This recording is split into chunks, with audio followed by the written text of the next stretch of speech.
Ladies and gentlemen, it's your boy back at it again. If you're thinking that we're preparing for another week of football, you are mistaken. The Bills have been eliminated. There's chaos in Buffalo. No coach. Players are upset. Star players are crying. Listen, it's a mess in Buffalo. And we got to figure out, we got to talk things through on what we feel should happen. Latest news, I mean, listen, if you've been living under a rock and you have no idea what's taking place, shame on you. Sean McDermott is no longer the Buffalo Bills head coach. He was let go, shown his paperwork. And it was abrupt. It was something that's been in conversation amongst fans for years. Get rid of him, 13 seconds, et cetera, et cetera. And it's so weird because we've gone to the point where it was, man, I'm done with I'll speak for myself. I said in the offseason, although I'm a big fan of McDermott, you guys have been hearing me for years. And I even got flamed for it. But I was always the protector of McDermott. I like McDermott, give him another shot. But this offseason, I was like, bro, he's got to get it done this year or he's got to go. I love that brother, but he's got to go. But over the season, I was like, you know what? I can't see them letting this guy go, man. They're both going to be around for a while. We're cool. Apparently not, because they said you got to go. And not only does he have to go, Brandon Beane is now not only remains as GM, but he is now president of the squad. He is president of operations when it comes to the Buffalo Bills. So he got a promotion while Beane is sitting at the top. My man McDermott is now searching for a new gig. Will he be searching for long? I highly doubt it. Will he be poaching coaches and players? Because I'm sure he's not smiling about this. I can absolutely guarantee that's exactly what he's going to be doing. This team is going to be different. But different is what we wanted. We wanted different. We wanted something that was going to get us over the hump. I'm just as shocked as you guys when the news broke. I was at work and I'm sitting here going, what? Are you kidding me? We lose. We're already feeling some type of way and the coach goes. But guess what? That's what happens. That's exactly what happens. And I'll talk on my sentiments on Sean McDermott in just a little bit, but I'm not here to talk about this just on my own. I got a good 20 minutes with my mans, Mr. Carl Jones. Ladies and gentlemen, without further ado, my guy, Mr. Carl Jones. Ladies and gentlemen, Carl Jones. What's up, Carl? What's up, my boy? My guy. Listen, every time I give you that applause, I love it.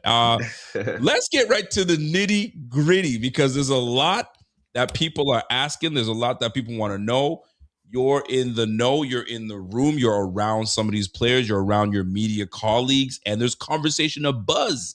So the first topic I kind of want to hit is this McDermott fallout, this crossroads, right?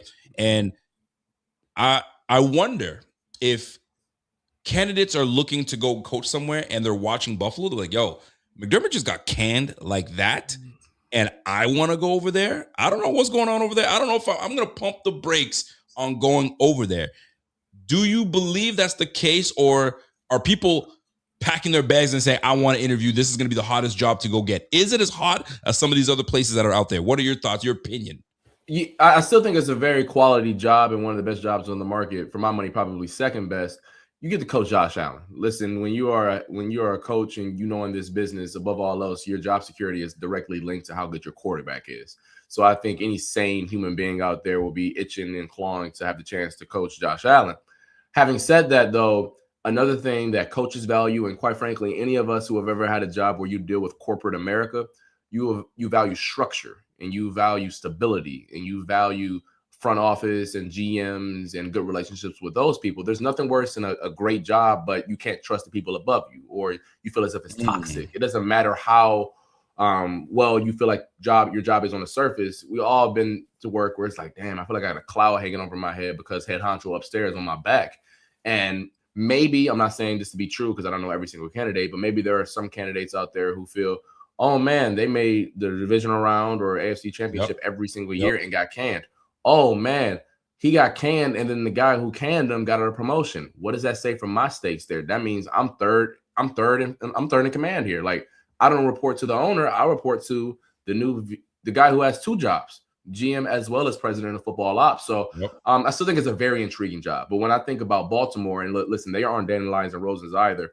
But one of the things that you can say about the Ravens organization since they become a thing in the late 90s, their stability and their front office structure, even dating back to Ozzie Newsome and how they handle the draft and how they handle their scouting and how every single damn year I feel like the Ravens have like 5 extra comp picks where I'm like, where the hell did y'all get that from? That is because their front office structure is well put together. Their owner, for the most part, stays out of the way. They just have a really good report system over there where the coaches and the ecosystem there is conducive for the coaches to just worry about what's going on in the field. I don't know that to be true in Buffalo, but it's just, if from an outside perspective, if you are a coach, you're like, damn, man, I don't even talk to the owner. I got to talk to bruh who just kicked out other bruh. So it's still an appealing job. And you know, everyone got egos and you feel like, oh, I can be the one to fix this as long as I get to coach Josh. Who cares about the other stuff? But I do think the overarching theme that I've taken away over the last 24 hours is, yeah, you better make sure all your ducks in a row because stability is what we all value at the end of the day. You're not wrong about that. So, in your opinion, because I'm looking at the beginning of this, right? And some doesn't seem right. And I'm seeing this all over the internet right now, and I never wanted to look at it this way, but now they've almost turned their back on Beane. Beane's the bad guy right now, right? So he went from being big baller Beane to, you know what I mean, being the bad guy. You know what I'm saying? He's like the Razor Ramon. I'm the bad guy. So right now I'm looking at this situation and I'm like, okay, let me take it back. McDermott gets hired as the head coach. Doug Whaley was the GM at the time. Pagula's like introduces this guy. This guy's going to be the guy that leads it. He was talking great things about him. And cans Whaley later, months later, to only take the recommendation of McDermott to bring in Beane. So now you bring your guy onto the squad, and years later, I'm the one canned, and I brought you on. I put you on, bro. It looks nasty to me. So my question, in your opinion, what your thoughts are? Is this a bad look on Beane? Is Beane the bad guy in this situation, or is it just business?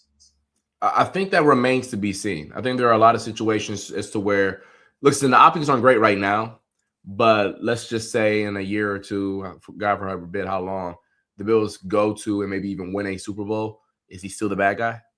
I think the most recent example that I can think of there's actually 2 examples of power struggles, because that's what this was. This was a power struggle with one side winning. I got one on both sides. Let's start with the back scenario here. Yeah. A few years back, the Tennessee Titans, their GM and Mike Vrabel had a power struggle. Mike Vrabel wanted more say-so, felt as if that his opinion wasn't valued as much. And the owner ended up siding with the GM. Mike Vrabel out the building. Come to find out, that GM got fired shortly thereafter anyways, and they haven't been on good footing since. So that was an example of owner choosing GM and was wrong. But an example on the contrary of an owner being correct in choosing the GM, or the GM ousting and winning that struggle, is Seattle, where Seattle, John Schneider, their general manager, their guy who runs things over there, and Pete Carroll had a power struggle towards the end where Pete felt as if he needed more say-so. John Schneider said, hey, bro, you aren't picking the right players. I don't like your vision. Owner sided with John Schneider. Pete is gone. They bring in the young hotshot whiz kid and Mike McDonald. Now they are 60 minutes away from playing in the Super Bowl. Who was right in that scenario? So I can't sit up here and say today who was right and who was wrong, but the optics aren't great. But the optics weren't great the day after that Seattle canned their most successful coach in franchise history either. So I think give me some time here. Obviously, in these things, like, you want the rash reaction, but those are 2 examples of these things can go left or right real quick. I'm so glad you brought the whole Brandon Beane and owner and certain other teams and where it worked and where it didn't work out. I'm looking at this. I'm trying to look at this as objectively as possible because I like Brandon Beane. I'm a fan of Brandon Beane. I think he gives me straight shooter, doesn't mess around, and he says what he says. He hasn't given us any other reason other than that little blow up that he had. But I mean, it is what it is. I mean, you felt some type of way, you go from there, right? But I'm looking at Beane. I'm like, was he the actual problem or was he a target? And I'll explain what I'm trying to say, right? Because I'm looking at the issue when you're the GM, you're bringing in the groceries to the squad, but McDermott been taking little pot shots in the media. So if I'm the GM and I'm your homie, and I'm hearing is, the Jacksonville Jaguars are good, Tom, and they went out and got themselves a receiver. Almost as if saying must be nice. And the other pot shot was, I could have done something with my DBs, but pretty much saying somebody decided to move on from one and release one, and one never showed up. So now it's becoming public. So now you're taking public shots at me, bro. If you want to talk, let's talk internally. So if I'm the GM, I'd feel some type of way. So I don't want to make Sean seem like he's innocent in all this. I'm sure there was something going on, but I don't want to make Beane look like he's the bad guy. Right. What are when you see this back and forth of like, could Beane be justified to kind of get in Pegulu's ear to say, hey man, you see what's happening? Because now the conversation was they had a meeting 5 months ago and things got to rumbling, and I guess Sean was like, bro, the roster ain't good, bro. Fix it. And this is on Twitter right now. The roster ain't good, fix it. People are saying, yo, he called you out. Right. But Beane's probably like, hey, hold on now. You're in charge of the roster and how you construct it. I give you the pieces. You're supposed to do what you do. I don't know if you can share more on that, but I'm like, is Beane being, he put in a bad spot because of McDermott, or is just par for the course? It's just what it is when it comes to the power struggle between head coach, GM, owner involved, all that good stuff. Yeah, there's a lot there. Let's break it down one by one here. Let's start with some of the pot shots that McDermott has thrown in the media. You mentioned a few of them, Jacoby Myers one. Yep. I've been covering the team for 4 years now, and Sean McDermott is one of the more calculated human beings I have ever been around, full stop. And I mentioned it, but I didn't think a lot of it. But when he spoke glowingly of Myles Garrett in that regard, it kind of blew me aback. Not because Myles Garrett isn't awesome. Myles Garrett is probably the best football player on planet Earth right now. It's not hard to give him credit. But Sean don't talk about nobody like that. And he spent 30 seconds showing nothing but love. And then when you think about how much they've invested into the defensive line over the years, like, hey, man, I need somebody like Myles Garrett. So like that came to mind. And then the number one thing that we brushed aside in the media, so like looking back on it, this is just a failure on us. Sean and Brandon were both asked, do you think this roster is good enough to win a Super Bowl? Brandon Beane went up there and said, yes, this team is good enough. Sean McDermott went up on that same damn stage and said, I love these guys. Oh, I remember that. One person said yes. The other person, without hesitation, said, I love these guys. You tell me now, knowing what we know now, how Sean truly felt about the ingredients that he was given. Now, that's one separate part of that conversation. The next is how much say-so that Brandon Beane versus Sean have in constructing the roster. We're for those who don't know, Brandon Beane and Pegula's talk tomorrow at 10 a.m. I will be there. We will ask. Will you be there? Because that was one of the questions that I was going to queue up. Because somebody was like, yo, you got to be there. You going to be there? Okay. Yes, I will be there. For those who live in Western New York, make sure you tune in to Channel 4. We're live streaming it. We'll be chopping it up the whole time, me and Josh Reed. So make sure you guys locked in 10 o'clock on the dot. You'll hear from Pegula as well as Brandon Beane. We'll be asking them questions. And you'll get our reaction to it live. So like none of that filter bullshit. But we will ask, how much control did Sean or Brandon have in certain situations? Who knows what type of answer that he gives us? But I think that's a very valid question.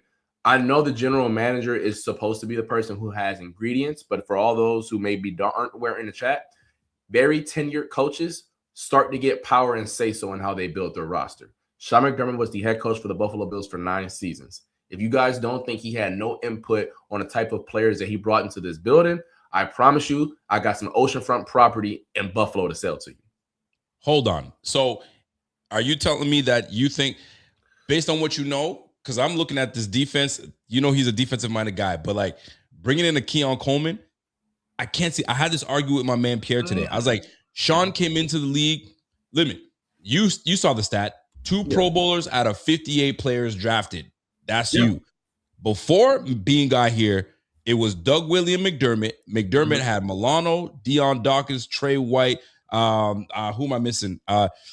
Jordan Poyer brought in as a free agent. Micah Hyde brought in as a free agent. Fam, you had core players that McDermott and Whaley put together. The minute Beane came through, 2 Pro Bowlers out of 58. Now Christian Benford, y'all can say maybe he is one. It is what it is. The Pro Bowl is also a joke a little bit, But at the same time, there's some merit to it. So I say all of this to be like, fam, I was doing all right before you got here. And then since you got here, it is what it is. So I'm looking at this as saying, is McDermott right for calling it out? If I'm supposed to be coaching well, this we team, don't know how much input McDermott had. Like, listen, there are teams all the time that have heaters for one offseason. True. There's a lot of teams who are one hit wonders now. Look at the New Orleans Saints. They had the best draft class of all time in 2017. What happened after 2017? They had Lattimore, Trey Hendrickson, Alvin Kamara, and Ramczyk. They had Mr. What up, Rock? Do you ever feel nervous to ask questions specifically? Yes, I will be there. Do I ever get nervous? Nah, but you're in a room with like 30, 40 people, so you just got to make sure you feel the room and like asking certain questions. That's a good topic. We'll talk about that in the offseason. That's actually a good topic. I'll let you know how my job works in that regard. No doubt. But I think it'll be naive to sit up here and say that Brandon Beane had complete autonomy on this roster and Sean McDermott had no say so. When you're a defensive head coach, you have say so on at least the type of archetypes you bring into this building. If you think that it was solely Brandon Beane's idea to just bring in a bunch of undersized linebackers and defensive tackles, once again, I got some nice oceanfront property on the east side of Buffalo to think that it was only Brandon. No, he had say so. And then also when you think about some of the archetypes that he did bring in, look at Poona Ford, and now he is one of the better defensive tackles in football. Look at Tim Settle before he got hurt. There are certain archetypes that Sean McDermott wanted. He had in the building, didn't think it would work. You tell me and listen, this isn't to say that Sean McDermott had complete autonomy on the entire roster. Right. Defensively, he 100% had say so on at least the archetypes. Maybe not the exact players, but he had control over the archetype of player that wanted to be at One Bills Drive. I've always wondered because you had Cole Beasley's, you had the John Browns, you had the small separating type of receivers, and we went away from that. And we went big receivers, Keon Coleman, right? We went to Kumaro, and then we went to these bigger guys. And I wonder who. Now that I don't know. Yeah, that's what I'm talking about. So like that, if defense is what he dealt with, and he's like, yo, you can have the offense, and this is what the offense looks like, bro. They're both to blame on the situation, but one got the axe and one's still here. That's the problem. We on the outside, we don't know who had. We don't know who. And maybe we get that answer tomorrow. You give me one of these, all right, bet. I get it. You too old for that. You too old for that shit. So let me bring this in, right? Because I'm looking at the tenure. 9 years. 9 years, no Super Bowl, bounced out 3 times straight by the Kansas City Chiefs. You're bounced out by the Bengals. Now you're bounced out by Bo Nix. It had to come. At one point, someone's got to answer for this. We just can't keep bringing it back. As much as you like Coach, you just can't keep bringing him back. So I'm looking at this whole situation. I'm like, your defense is giving up. That's your domain. I'm sorry, I don't mean to cut you off. Mike McDaniel is now the offensive coordinator for the LA Chargers. We saw that. I saw that coming. That's a good one. Go. You get rid of Greg Roman. You bring in Mike McDaniel. I like it. Boy, they're back on track, baby. Yeah, keep going. Listen. I like it. I like it. Breaking news. You're Adam Black Schefter, or what's going on? I like that, man. Nah, I don't pay for my sources. I'm good. I'm good. That's my guy. All right. So I'm looking at this 9 years, bro. 9 years, 30 points a game. There comes a point where, like, forget about how we lost that game. 30 points a game, bro. And it sucks because you got Dane Jackson coming in off of an injury. Then you got Darnell Savage coming in off of cramped injury and then those are the 2 times that you get lit up for a touchdown. I mean, part of you wants to say, but that's what he had. Part of you is like, that's the defense. Are you coaching the defense well enough and allowing 30 points a game? It sucks. It really sucks. I feel for McDermott, but like when you look at it objectively, something had to give, and that's exactly what it turned out to be. So I'm looking at this now. Coaching, they got to figure something out. Let's talk about coaching. Where did this word? Do we go offensive-minded coach? It seems like we might have to, or do you go defensive-minded coach? It's great you asked that because I spent all last night putting together a nice, beautiful Excel sheet. I can't share it with you because I got a lot of personal stuff. All good. But so I'll say this. My personal philosophy in terms of hiring head coaches, and listen, as someone who was born and raised in Cleveland, I have been around for a lot of head coaches. All right. But my personal philosophy is that if you have an established quarterback, I prefer, or either an established quarterback or a quarterback that is young and upcoming that you see promise with. So a good example of that is Cam Ward or Jackson Dart. I prefer the route of getting an offensive mind because it creates stability in the building. It creates unity. And like that coach will never leave. That quarterback will never have another new offensive coordinator because he will always have that coach. Mm-hmm. Having said that, this is the wrong cycle to be looking for that guy, because if you look at the available options for that archetype, the hot shot is really only Clint Kubiak. If you were to look at coaches who have called plays and there are also offensive guys, here are the list. You ready? Yep. Joe Brady. I'm just reading names. Just let me know who's sexy, who's not. Joe Brady. All right. Sexy, somewhat. Mike McCarthy. Heck no. Cliff Kingsbury. I kind of like it. Todd Monken. Hell no.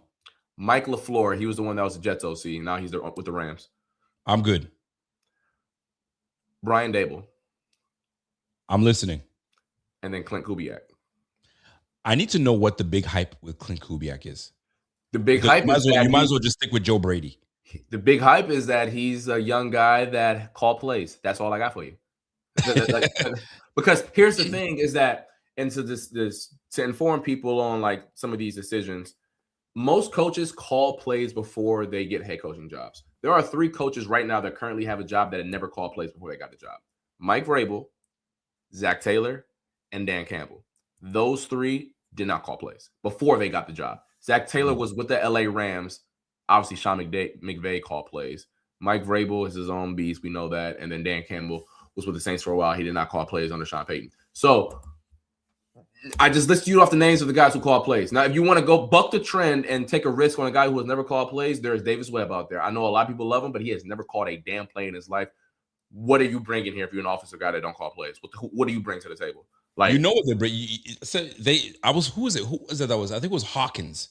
Hawkins was speaking glowingly of Davis Webb, of how he's got a beautiful mind, he knows the game, et cetera, but never call plays. Does that matter? Does that matter though? How many offensive like I'm gonna go through the names of offensive coaches, and these are all the coaches who call plays: Sean McVay, Kyle Shanahan, Ben Johnson, Kevin O'Connell, Andy Reid, Sean Payton. I can go to Liam Cohen. Yeah. None of these guys are just guys who just say like, "Hey, roll the damn ball out." If you are an offensive coach, the benefit is that you call plays. It's the same thing defensively. Sean McDermott was a successful coach and got a job with the Buffalo Bills because he called the Panthers defense. And there are very few coaches who have stability in this league that do not call plays, point blank, period. So if you want to take the risk and go outside of the box and get a guy who doesn't do it, by all means, you can do that. It's just that this is the wrong year to search out for that guy. If you wanted to get that guy, last year was the perfect year to do it. Go get Ben Johnson, who is the best candidate I've ever seen enter the portal, whatever you want to call it. Like, so it's a tricky situation to be in. Now,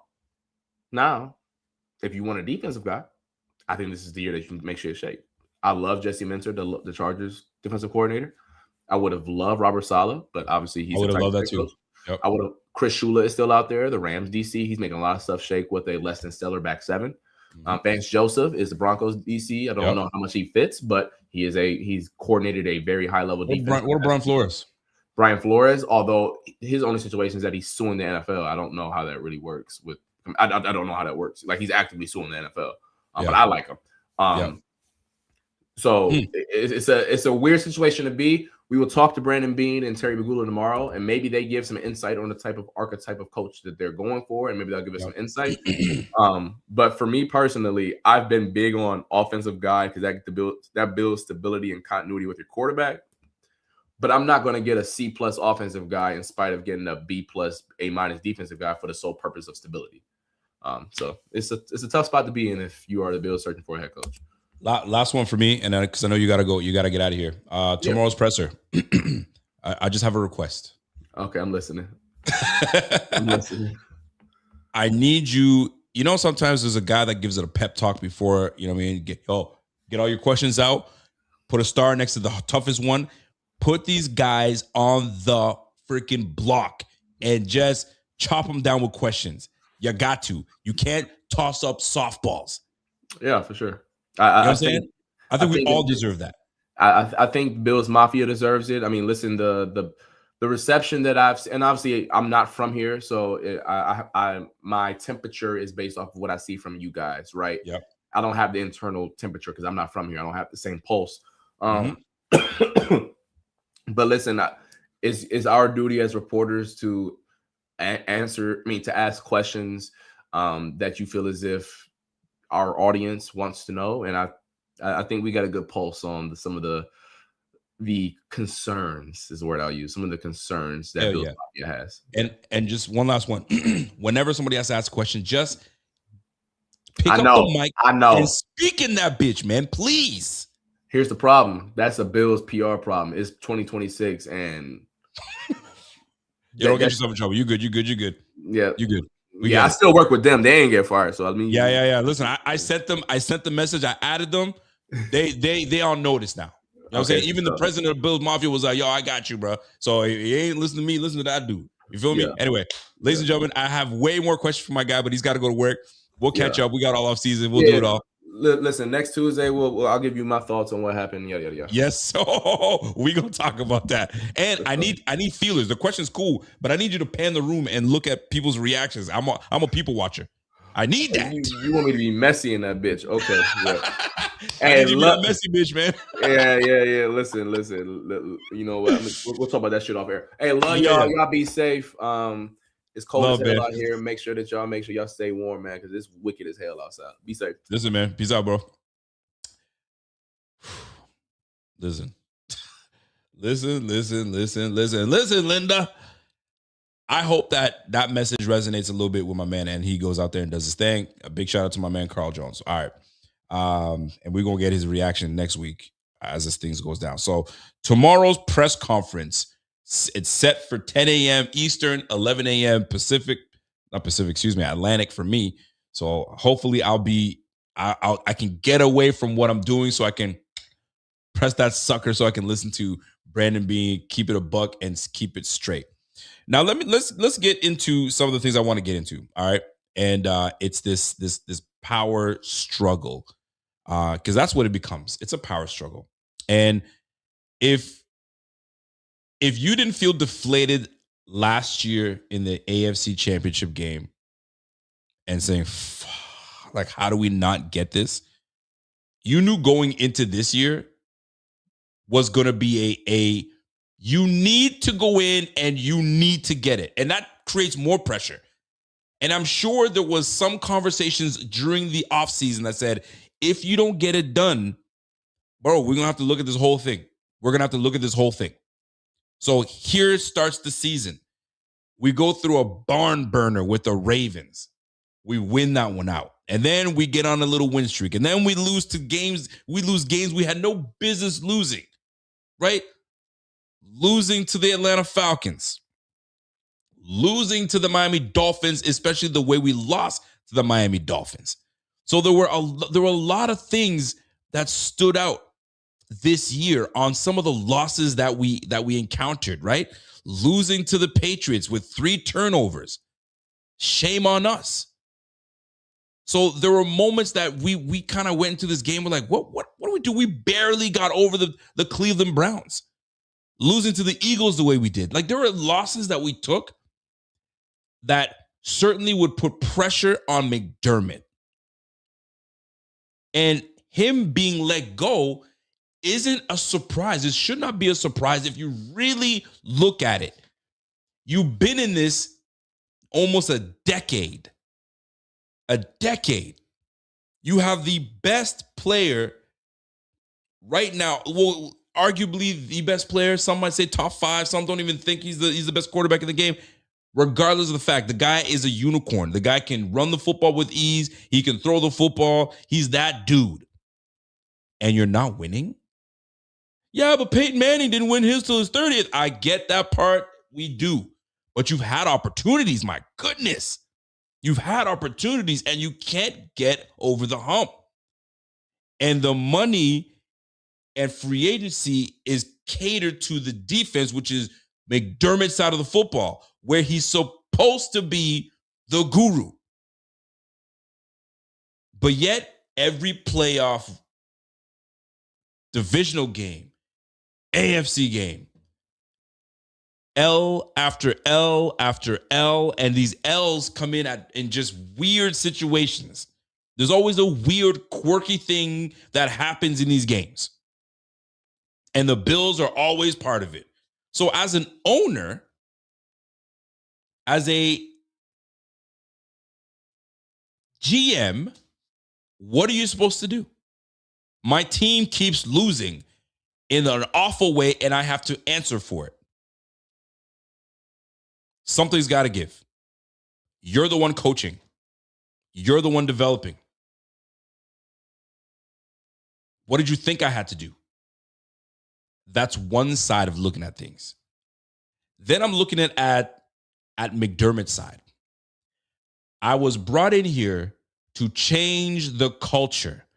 Not only did I change the culture, bro, I built this thing brick by brick back up to what it's supposed to be. Back up to the standard of when the 90s Bills were running things. This team became a place that free agents wanted to come. I remember the days, I'm old enough to remember the days, people just came here for a paycheck. Bro, I'm at the end of my career. Let me just go to Buffalo. I'm near the end of my career. Let me go to Buffalo. T.O. came here for 1 year. Let me just get a paycheck and play for Buffalo. They talk about Buffalo's such a great town and this, that. Yo, they came for the paycheck and dipped. Who was it that was saying, bro, there's nothing to do in Buffalo, man? Strickland. Was it Marshawn Lynch? He ain't like being over here. This guy came through and changed the culture where dudes are actually looking at Buffalo to go play at Buffalo. They're a winning culture now. They're a respected team. You got a franchise cornerstone player that you can absolutely build around. And we're close. We're a consistent playoff team. 17 years without seeing a playoff. This brother came in and was like, all right, let me see what I got. Let me see what I can do. Tyrod, let's lead the way. Playoffs. We draft Josh Allen. We kind of take a step back. Okay. And then we've been on ever since. And you're gonna fire me? You're going to do that to me? I'm putting cases on all. I'm telling you right now, he said I'm putting cases on all you guys, especially you, Beane.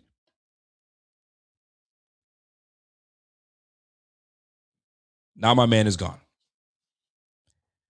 My guy, our guy, McDermott is gone. But here's what's funny. Because we went months and years of like, yo, he's got to go. McDermott got to go, bro. McDermott got to go. McDermott got to go. It's all been McDermott got to go. It's all of a sudden switched up to like, yo, Beane's a snake. Beane is no good. Bro, think about it though, for real. Do you think this argument has been happening, just brewing the last, couple weeks in playoffs? Bro, this thing was brewing probably from last year. This has to be. I'm speculating. This has to have been brewing from last year. I remember seeing Beane and McDermott always together. You know what I'm saying? In training camp, they're sitting there just chopping it up, and they're doing their thing. Bro, did you see that a lot the last couple off seasons? These losses start to pile up, man. And now someone's got to answer for it.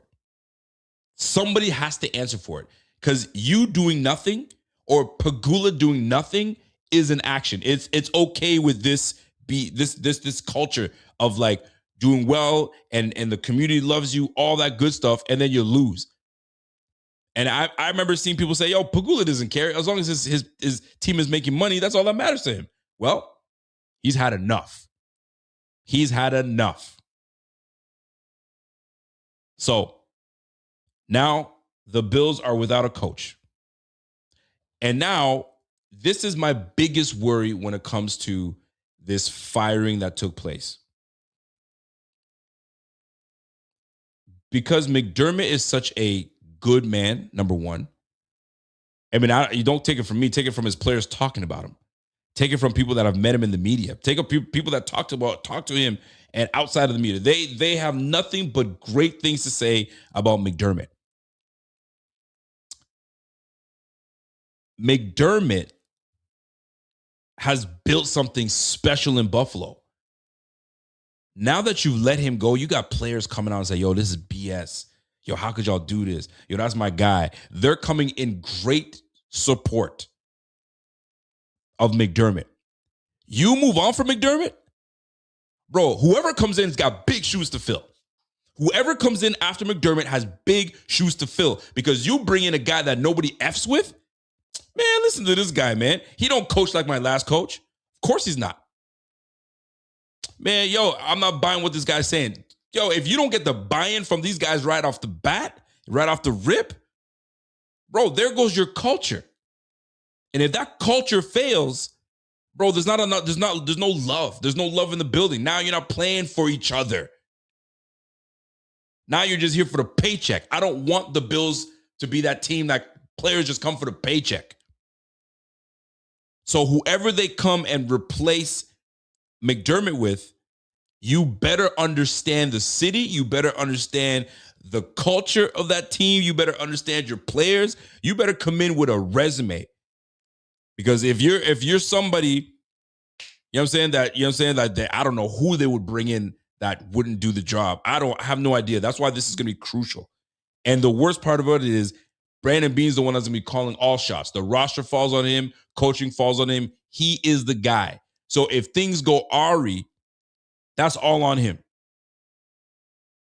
Here's the irony in all this. Every time that the Bills had a blunder, there was a scapegoat. Rico Dennison, offensive was working. You bring in Brian Daboll.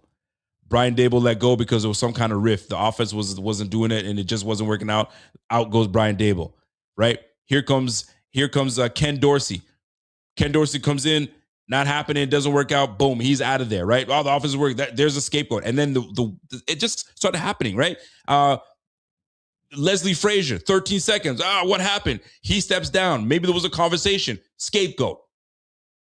The irony in all this, the final boss or the final scapegoat ends up being McDermott. Ain't that something? There was always a reason as to why the Bills weren't working. There was always finger pointing. There was, the receiver coach wasn't getting these guys ready, right? He leaves. Actually, he left on his own. He was like, I ain't doing it. Certain players left, right? There was a Danny Crossman, wasn't a special teamer, gone. There was always some kind of this guy's got to go, this guy's got to go. But the same freaking results end up happening every time we got to the playoffs. Finally, ain't no more scapegoat, bro. Brandon Beane was like, yo, Pagula, you got to go. And the way, who I left the biggest one? Special team, I did it. Danny Crossman, I said it. Danny Crossman was in there. So it's a tough situation for the brother, but I mean, I got to look at it objectively. And Pagula's got to look at it like, yo, he's listening to everybody. He's got his daughters and his kids and grandkids. Who knows what's going on? But people are talking, and he hears it from the Sabres side. He sees it from the Bills side. Although there's been great success, but we can't win a championship. That's what I'm here for. And I got Josh Allen, one of the best players in this game, and we can't win. And I see my player crying at the podium. That's enough. Enough is enough. Something's got to go. So, final boss sent home. Justified?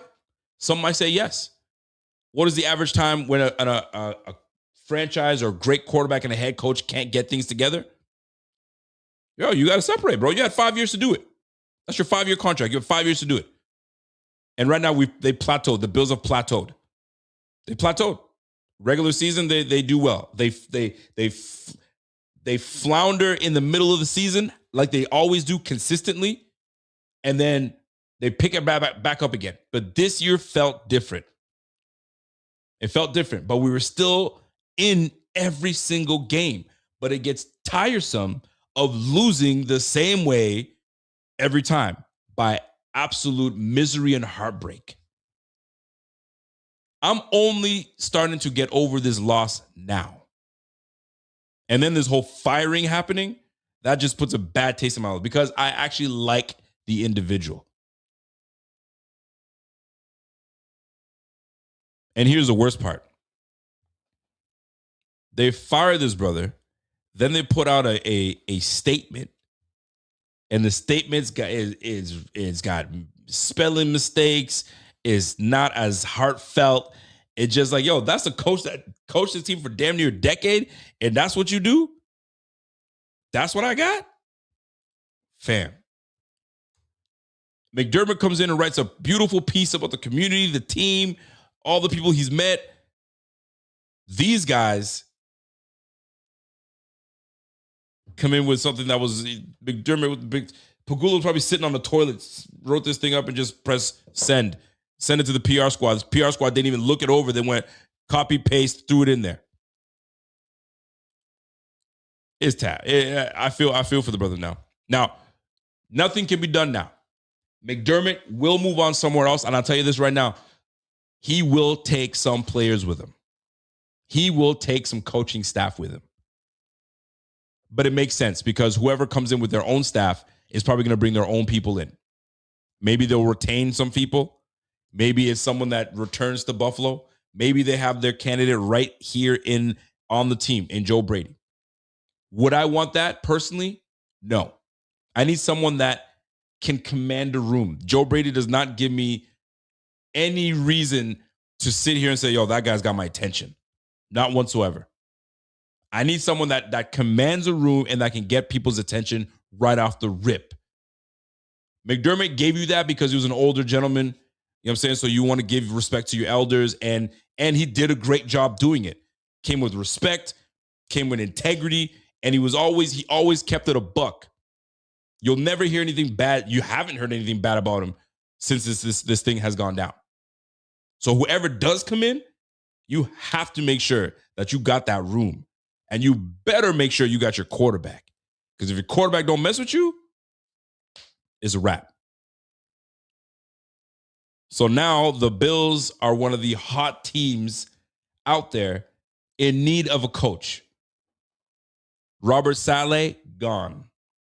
Mike McDaniel, gone. Not that I would have wanted Mike McDaniel as my head coach, but he gone. Who will Pagula hire as head coach? Offense or defense? You had all these brothers crying in the locker room. And now McDermott gone. I know somebody was like, hey, man, I wonder if Josh Allen's going to say something. He is absolutely not going to say a word. I highly doubt it. Highly doubt it. So now the coaching search continues. The coaching search continues. And we'll soon find out if the Bills are going to make the right decision. They better make the right decision, because if they don't, we are in trouble. We are absolutely in trouble. So here we are.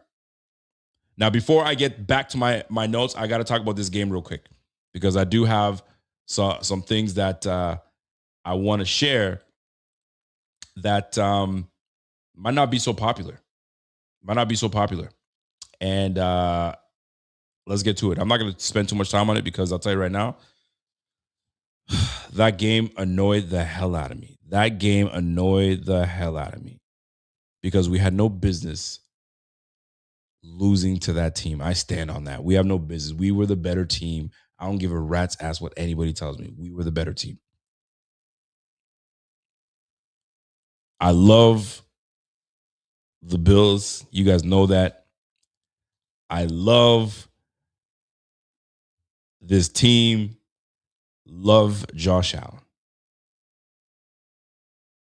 But if you're an elite player, if you're the guy that's supposed to get over the hump, you're supposed to be different.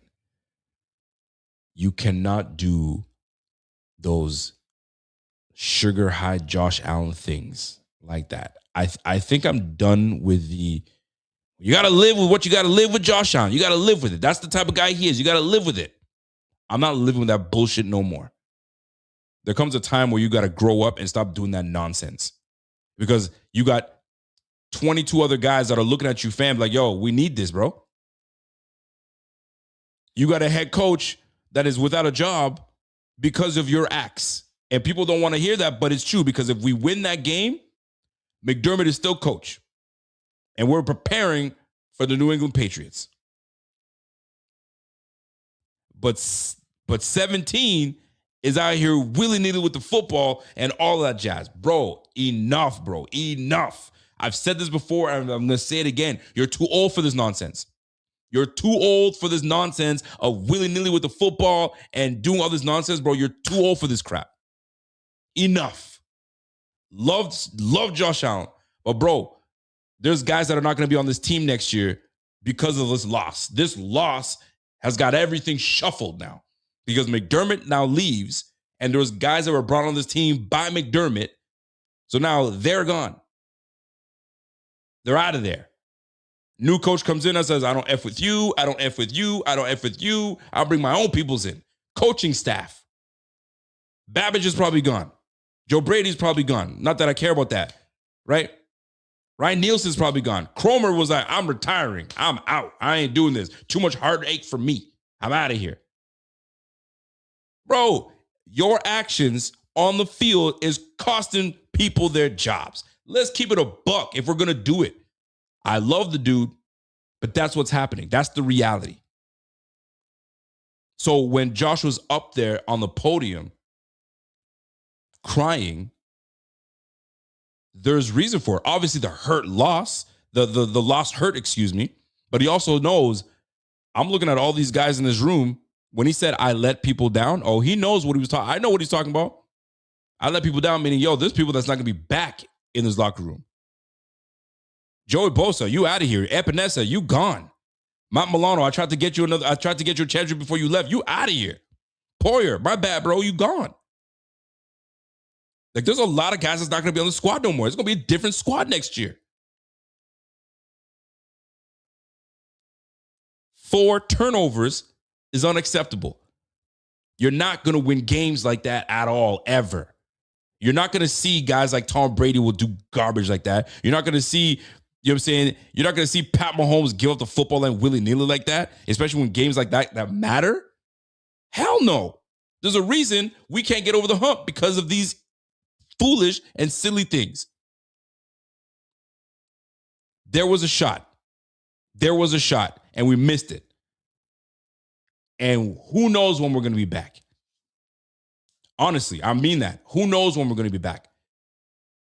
Strong like that. Unless Beane brings in somebody that knows what the heck they're doing. If you experiment and let's try this out, fam, ain't nobody trying to try anything out. I need a tried, tested, and true coach coming through. So you got rid of McDermott. That's cool. You got rid of him. But you better come correct and bring the right guy in. You got to come correct and bring the right guy in. If I'm talking ish, put the potato in the chat. If I'm saying something, find the little key, find the little fireball, find the little 100%. Let me know if I'm touching on the pulse. I know it's uncomfortable, it's not popular, but them's the facts. Them's the facts. So when Josh was boo-hoo-hooing on the mic, there was a reason. Because half these guys in this room probably going to be gone.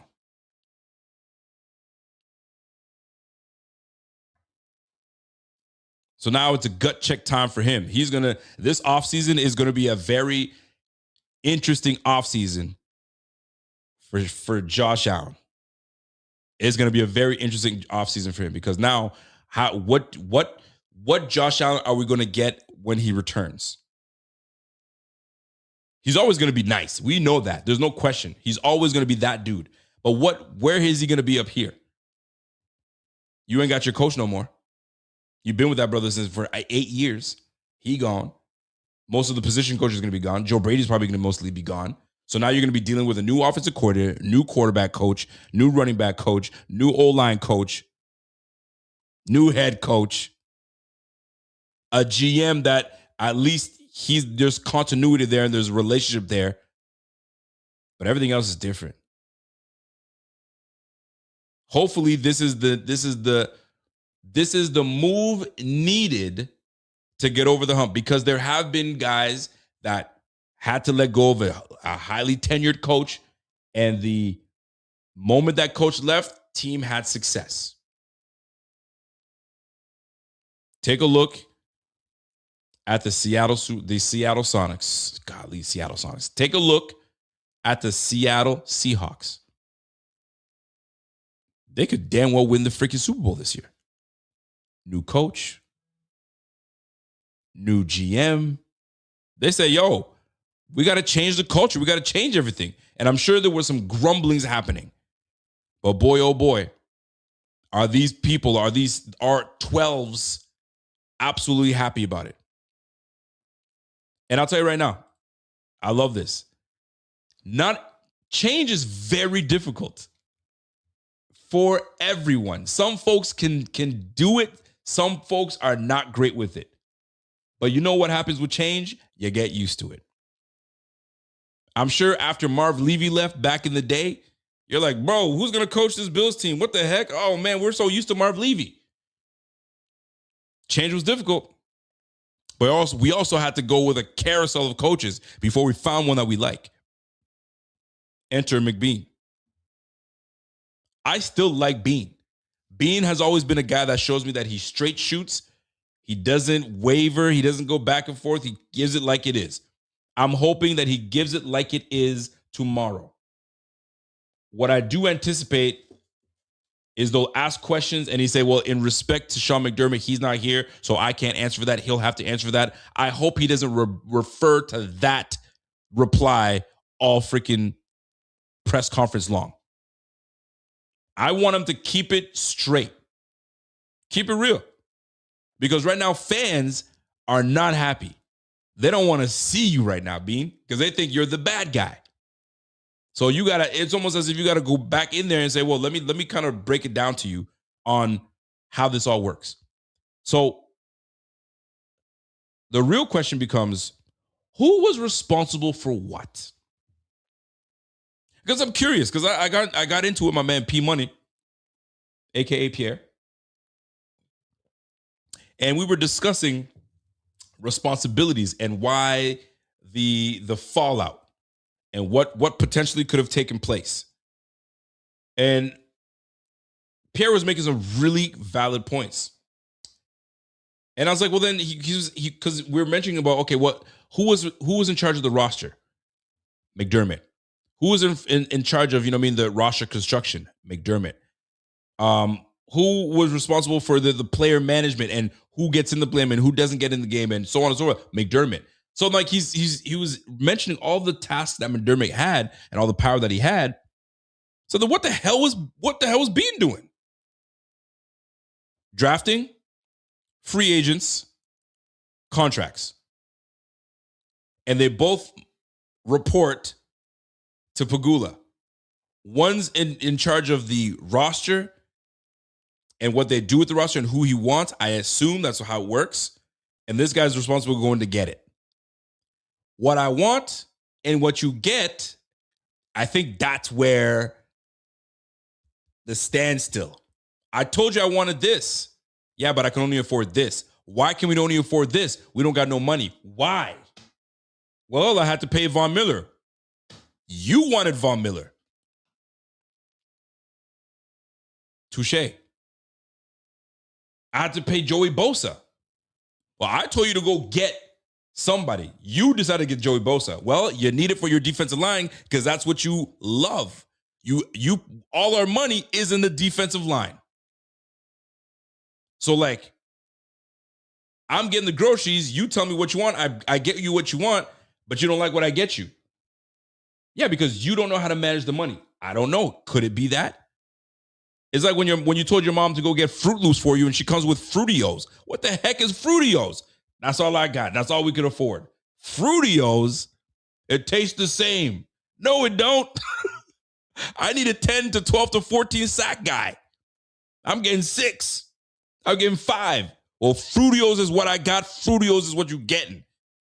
Von Miller is what I got, and Von Miller is what you're getting. Joey Bosa is what I got, is Joey Bosa is what you're getting. Balin Spector is what I got, and you're going to get that back. Oh, by the way, you're going to get Jordan Poyer back because I got no money. How do we have no money? Because that's been a whole thing.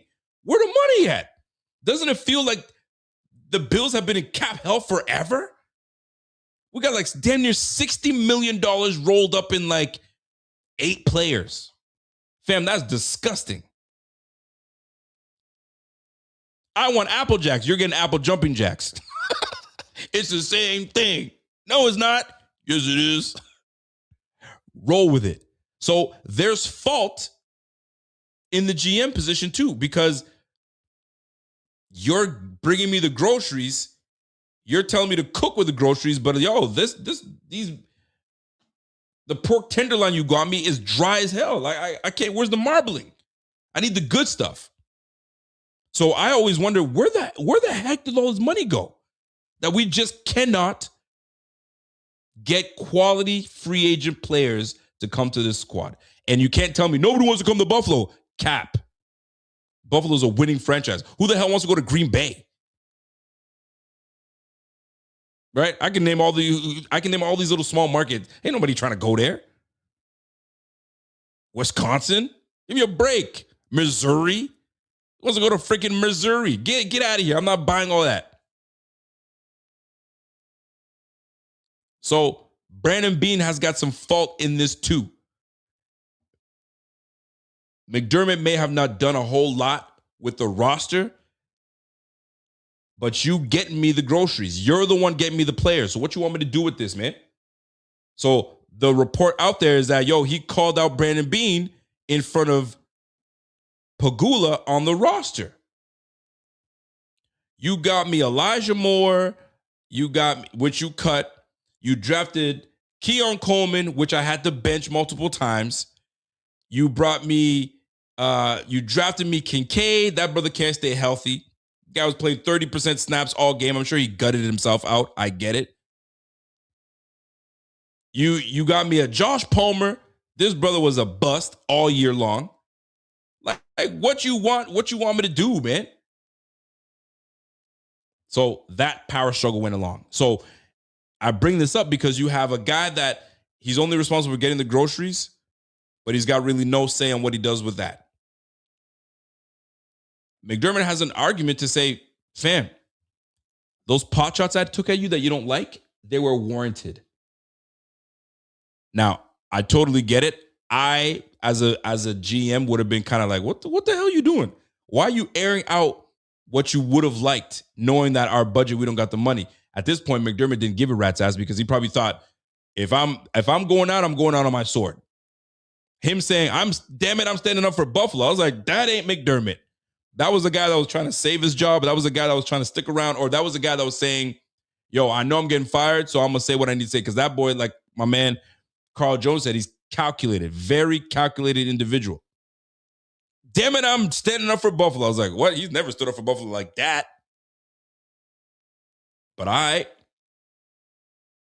think one thing that really irked McDermott is he had young DBs ready to go, but these injuries really killed him. This defense was supposed to be something, but these injuries, suspensions, killed it, right? Max Harrison couldn't really be developed as well because he got hurt in preseason. Cole Bishop, the same thing happened to him his rookie season. Couldn't really develop because, injuries. Michael Hoyt, torn ACL. Larry Ogunjobi, you saw what happened. He suspended for PEDs. Like, there were a lot of things that went down not in the control of McDermott. So what can you do? Nothing. You can't. You got to work with what you got. Oh, Jamarcus Ingram, you released him? Why? Oh, we claimed Darius Slay. Oh, okay. So when's the report? Oh, that's the thing. He's not. What? He doesn't want to come. So why'd you release Ingram? Well, we needed to make room. So now I'm down a corner. Yep. So Dane Jackson's, yep. Okay. I guess I got no choice. There were a lot of guys that had to trot out there. They had no choice. Now, I don't know why Darnell Savage was put out there when that brother was on the practice squad and never was on the damn field, and all of a sudden you decide to put Darnell Savage on the field when you had Jordan Hancock right there. So listen, you can pinpoint and poke and prod at a whole lot of things, but I'm going to tell you this. Messy. Let me go back to my notes.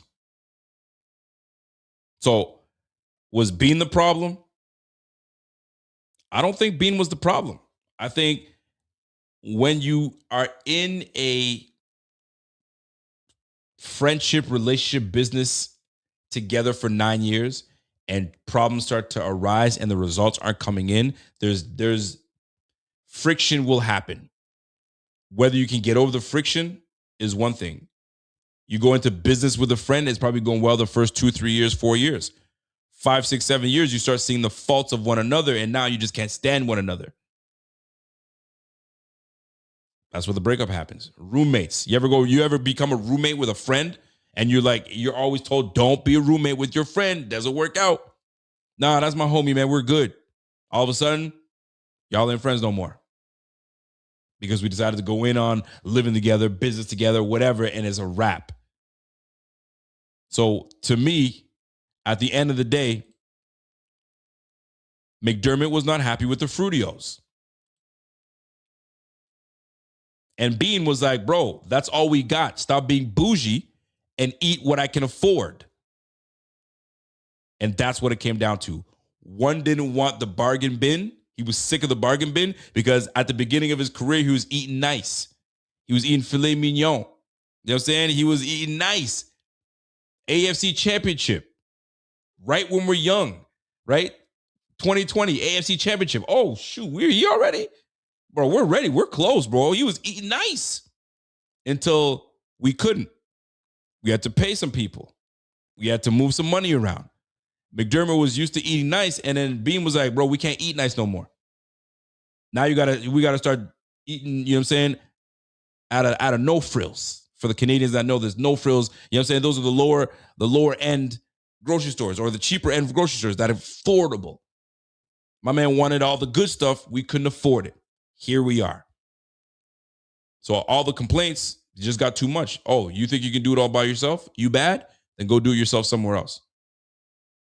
You better hope that he doesn't do well next somewhere else, because he will. He will have success. Wherever McDermott goes, he will have success. So that's why I bring up that if whoever and wherever, whoever comes in. Somebody said, my man was, eating ramen noodles versus steak. He used to have steak. Now he's eating ramen with steak flavor. Steak seasoning. You don't got the real thing, but we can make it taste like it. That's right. And McDermott he had enough of it. Jokes aside, though, right? You know me, I like to clown. Jokes aside, trying to figure out who the bad guy is pointless, because there's a side. Everyone's got their side. So to sit here and make it seem like this guy's the bad guy, that guy's the bad guy, bro, it just didn't work out. 9 years is a very long time. And the results are supposed to be a Super Bowl, and you never even sniffed one. Not even actually get there and lose in the Super Bowl. You never got there. And I'll tell you right now, that number, that magic number is approaching. You know what that magic number is? Josh Allen turning 30. Shit gets real when a player turns 30 years old. I don't know what it is about that number, but usually when you get to 30, you're on the back half. You're on the back nine, is what folks would say. And in Josh's case, you know what I'm saying? He's on the back nine. And the back nine, sometimes that's usually when people turn it up. The first nine, the front nine, if you will, you're just warming up. You're just trying to find your stroke. You know what I'm saying? You're just trying to find the right club. Maybe Josh's back nine is when he really truly takes off and really gets over the hump. You just have to get rid of the caddy. You had the wrong caddy. Look at me referencing some golf. Now we're going to get a new caddy. Let's see how your caddy works out for you.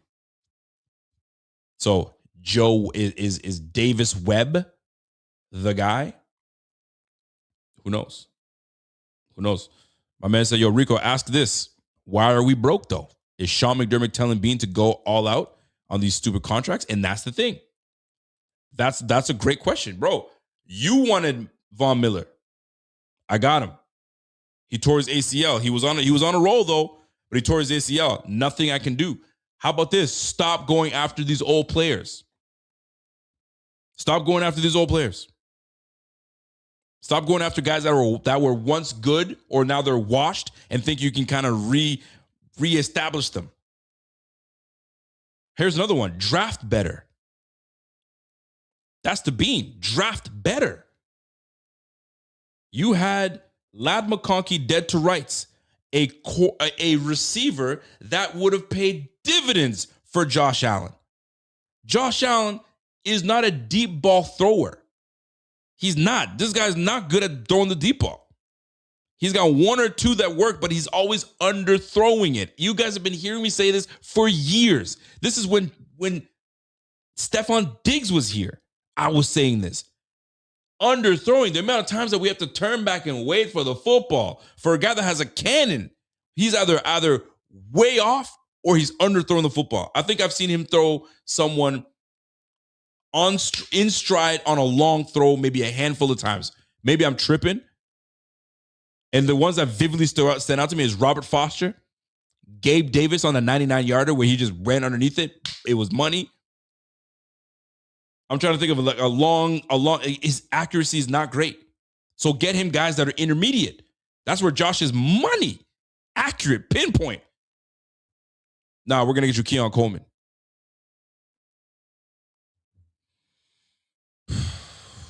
We're going to get you Kincaid. Oh, by the way, he can't stay healthy. And by the way, Brandon Beane's like, yo, I need a guy that can put some weight on.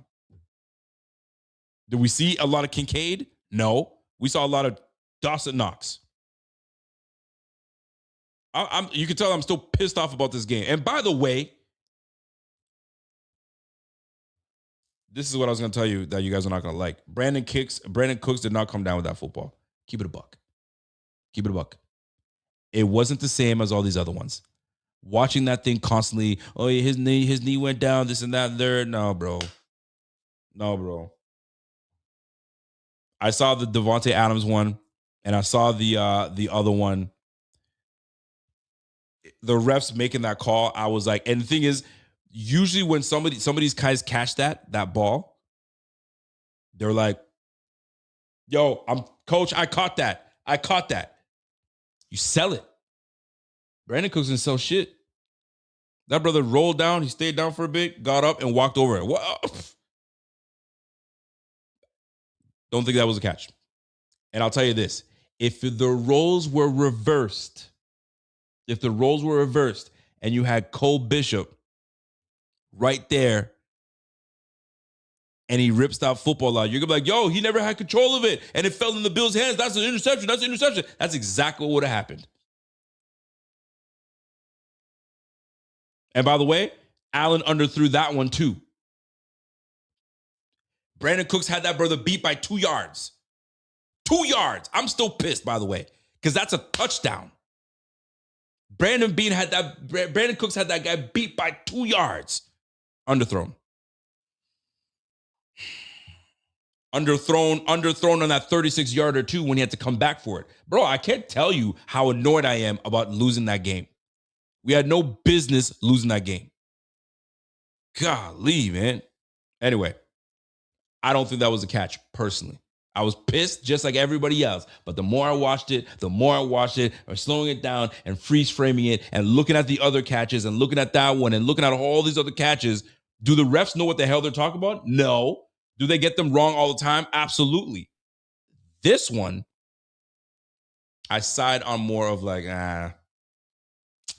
Because initially when it first happened real quick, bang, bang, I was like, shit, he didn't catch that, man. He dropped that sucker. I'm still upset. I got calls. I'm still getting calls. Bro, you good? You all right? Rico, they call the same play a catch for Shakir. The refs are inconsistent. That is something that I'll always I'm always going to side with everybody. They are inconsistent as they come. But that's what you get. You get a different crew that sees it differently, that call things differently. It sucks. It sucks. But it is what it is. Now,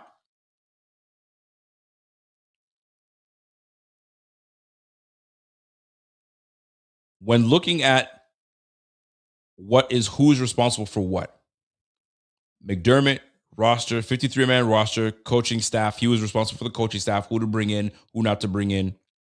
You saw the litany of coaches coming in at offensive coordinator. Back to back to back to back to back. There was always something wrong with the offensive coordinator. So be it. Okay. After Leslie Frazier left, then it was Babbage.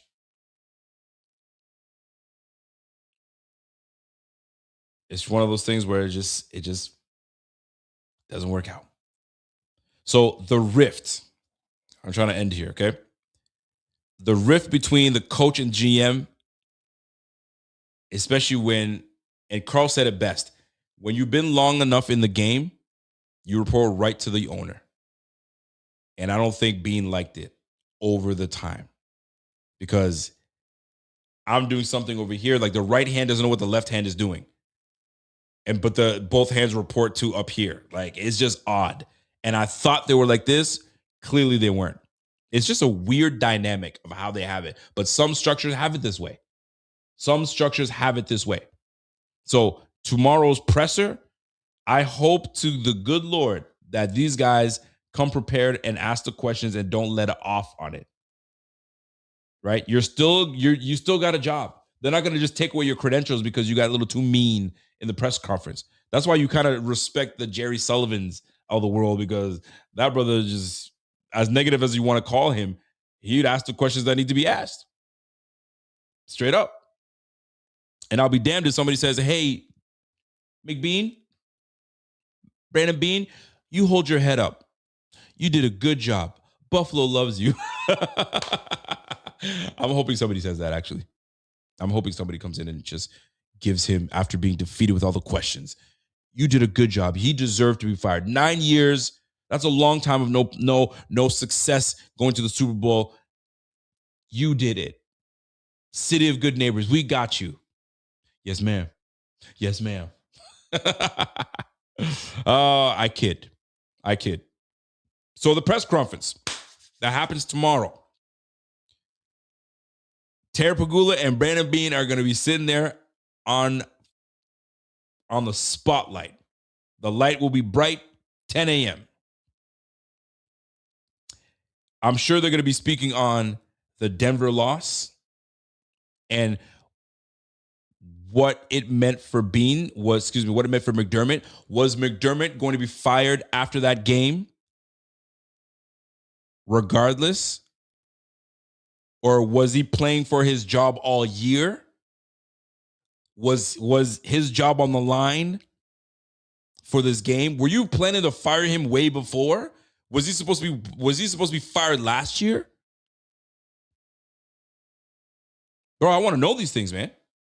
Because this abrupt firing doesn't make sense. That means you wanted to fire this guy a long time ago and somebody was in his corner, or just the wind started coming. Unless somebody got in your ear and said, nah, bro, I need him. Unless you went to Josh Allen. Josh Allen's like, no, bro, I don't want any of that stuff. I just want to, let's ride it to the end. And then you can do what you want to do afterwards. Some people are saying that Josh must have had some kind of say in this. Do you think Josh had say? That's one thing I'm trying to decide. I'm trying to understand. Did Josh Allen have any, I wouldn't call it any say. Did Josh Allen have he's the final say, if you will? Meaning, bro, go ahead, do what you got to do. It has to be done. He's got to go. I get it. Did Josh Allen know this prior to the press conference where he got up there and started crying? Did he know I got him fired? He's gonna go. Was he playing with that pressure on him? If I don't get this thing right, they're gonna fire my coach. Who knows? Those are the questions you gotta ask, and I hope you ask these questions. You got to talk about the Denver loss. You got to talk about the firing of McDermott. You got to talk about what coach you're going to bring. What kind of coach are you looking for? Are you looking for an offensive-minded coach? Are you looking for a defensive-minded coach? Are you looking for a coach that's been in this game a long time? Are you just going to bring Brian Daboll back? Brian Daboll was a guy that didn't give a rat's ass how Josh felt. He got in Josh's ass. You can't do that when you're sitting in the booth. McDermott, I don't think I've ever seen McDermott chew Josh out. Ever. When he does that bozo move. Never. So you need someone that can keep Josh in line. That don't care about his feelings, but just cares about the wins.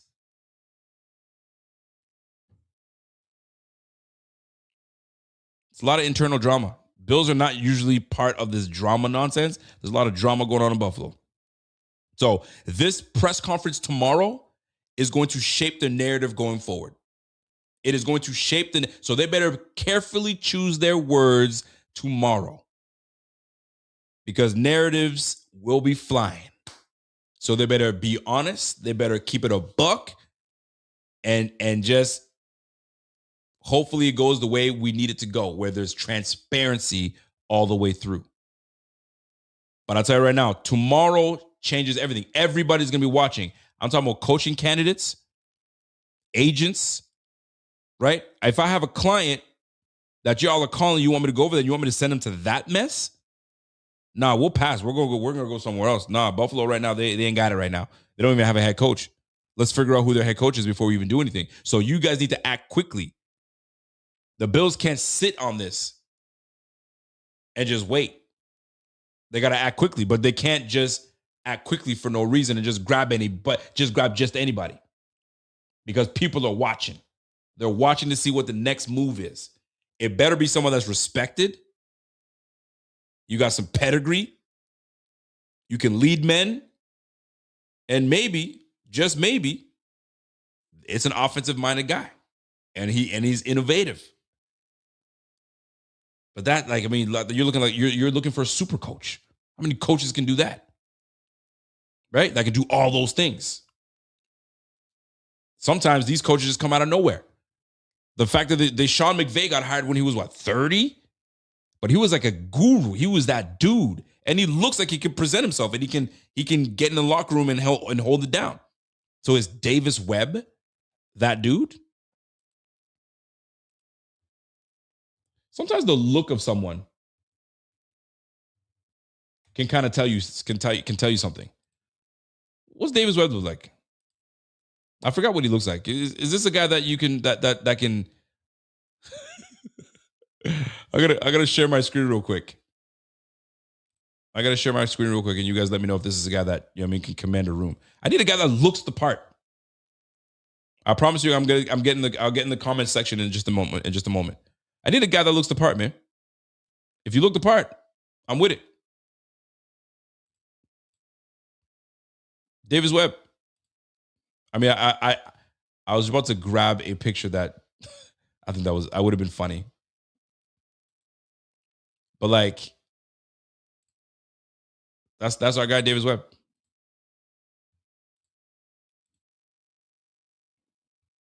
Is this a guy that can command the room? This guy right here? Who knows? He's a big guy though. But one thing I do know is he's super smart. And I remember when the Bills were in training camp over the summer, I think it was the first year that Stephon Diggs came to Buffalo. All the summer get-togethers and all the things they were doing, Davis Webb was the one organizing everything. He was organizing everything. He had everything. Josh didn't have to do anything. Davis Webb, the backup, was the one setting up. This is the drill we're going to do. This is what this. I remember that. I was like, oh, that's pretty cool. Davis Webb, dope. So Davis Webb could be, but guess what? You can't talk to a coach that is currently getting ready to go and play the AFC Championship game. So they're going to have to wait one more week. With Bo Nix down, Jared Stidham up, it's a very good chance that the Patriots are going to move ahead. So then we'll have an opportunity to see if Davis Webb is a real deal. But all I'm hearing is great things by Davis Webb. And by the way, Davis Webb is only 30. He's 30 years old, a 30-year-old coach. They'll be coaching grown-ass men. But if you got it, you got it. You played the game. You know Josh extremely well. Y'all are probably boys. You've been in that locker room before. You've been in that building before. They kind of know you. It could work. Because if you're not going to be a guy that looks the part, at least if you have this, people respect this. Bro, he knows what the heck he's talking about. I'm in. I'm all in. Let's roll. Davis Webb comes in as head coach, and now he goes and grabs an offensive coordinator somewhere, a respected offensive coordinator. Now, here's another thing. Whoever comes in as coach, I don't want you to pass off your responsibilities. Davis Webb has never called plays. Never called plays. So how does that work? We're going to find out when he interviews. That's a young coach, though. That's a young coach. So that's why I say this is going to be crucial. This presser tomorrow will kind of give us an idea of what direction these Bills are going. Are they going to go completely opposite from from McDermott? Or they want to stay kind of close to what McDermott was like? I don't know. I just know that I don't want Mike McCarthy. Do not bring me Mike McCarthy. I don't know what it is about Mike McCarthy. I'm not a fan. Do not. Do not, please and thank you. All right, let me get to my last piece of notes here.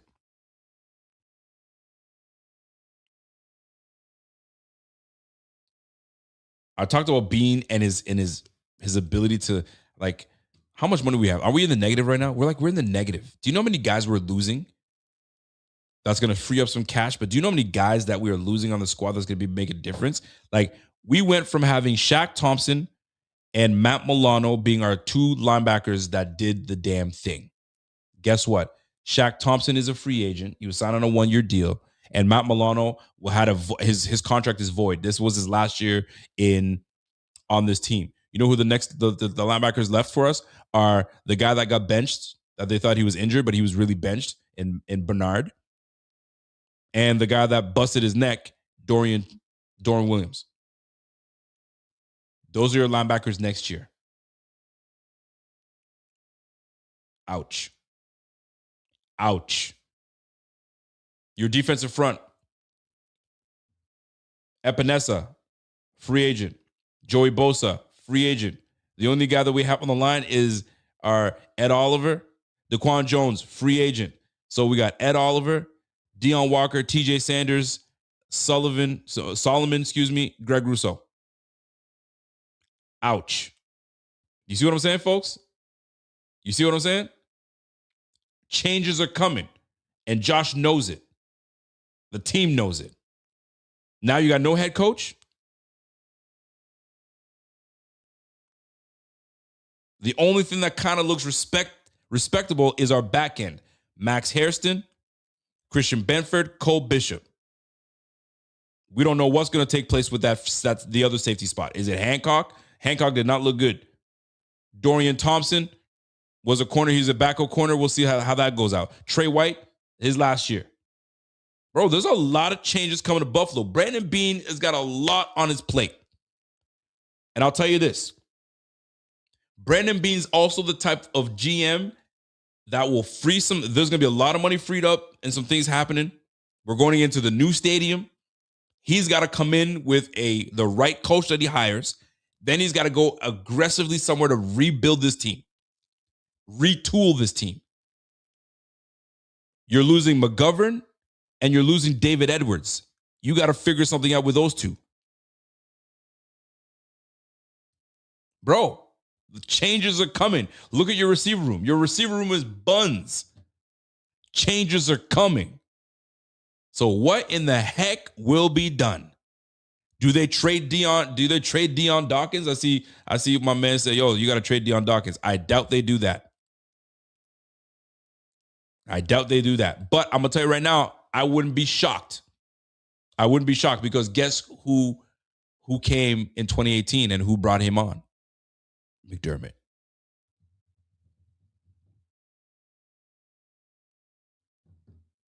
Bro, that presser tomorrow, that the narrative is going to be set. That presser tomorrow will shape their narrative moving forward. Y'all better be prepared, bro. Bring your popcorn. Let's go. So let me tell you this. We've been in cap hell for years, constantly bargain bin shopping, overspending on deals like the Von Miller, the Joey Bosa's of the world, and some of the other free agents that we brought onto the squad, right? Josh Palmer, terrible, right? We moved on from players we maybe should not have moved on from. Drafting hasn't been great. 2 Pro Bowlers and 58 picks, not great.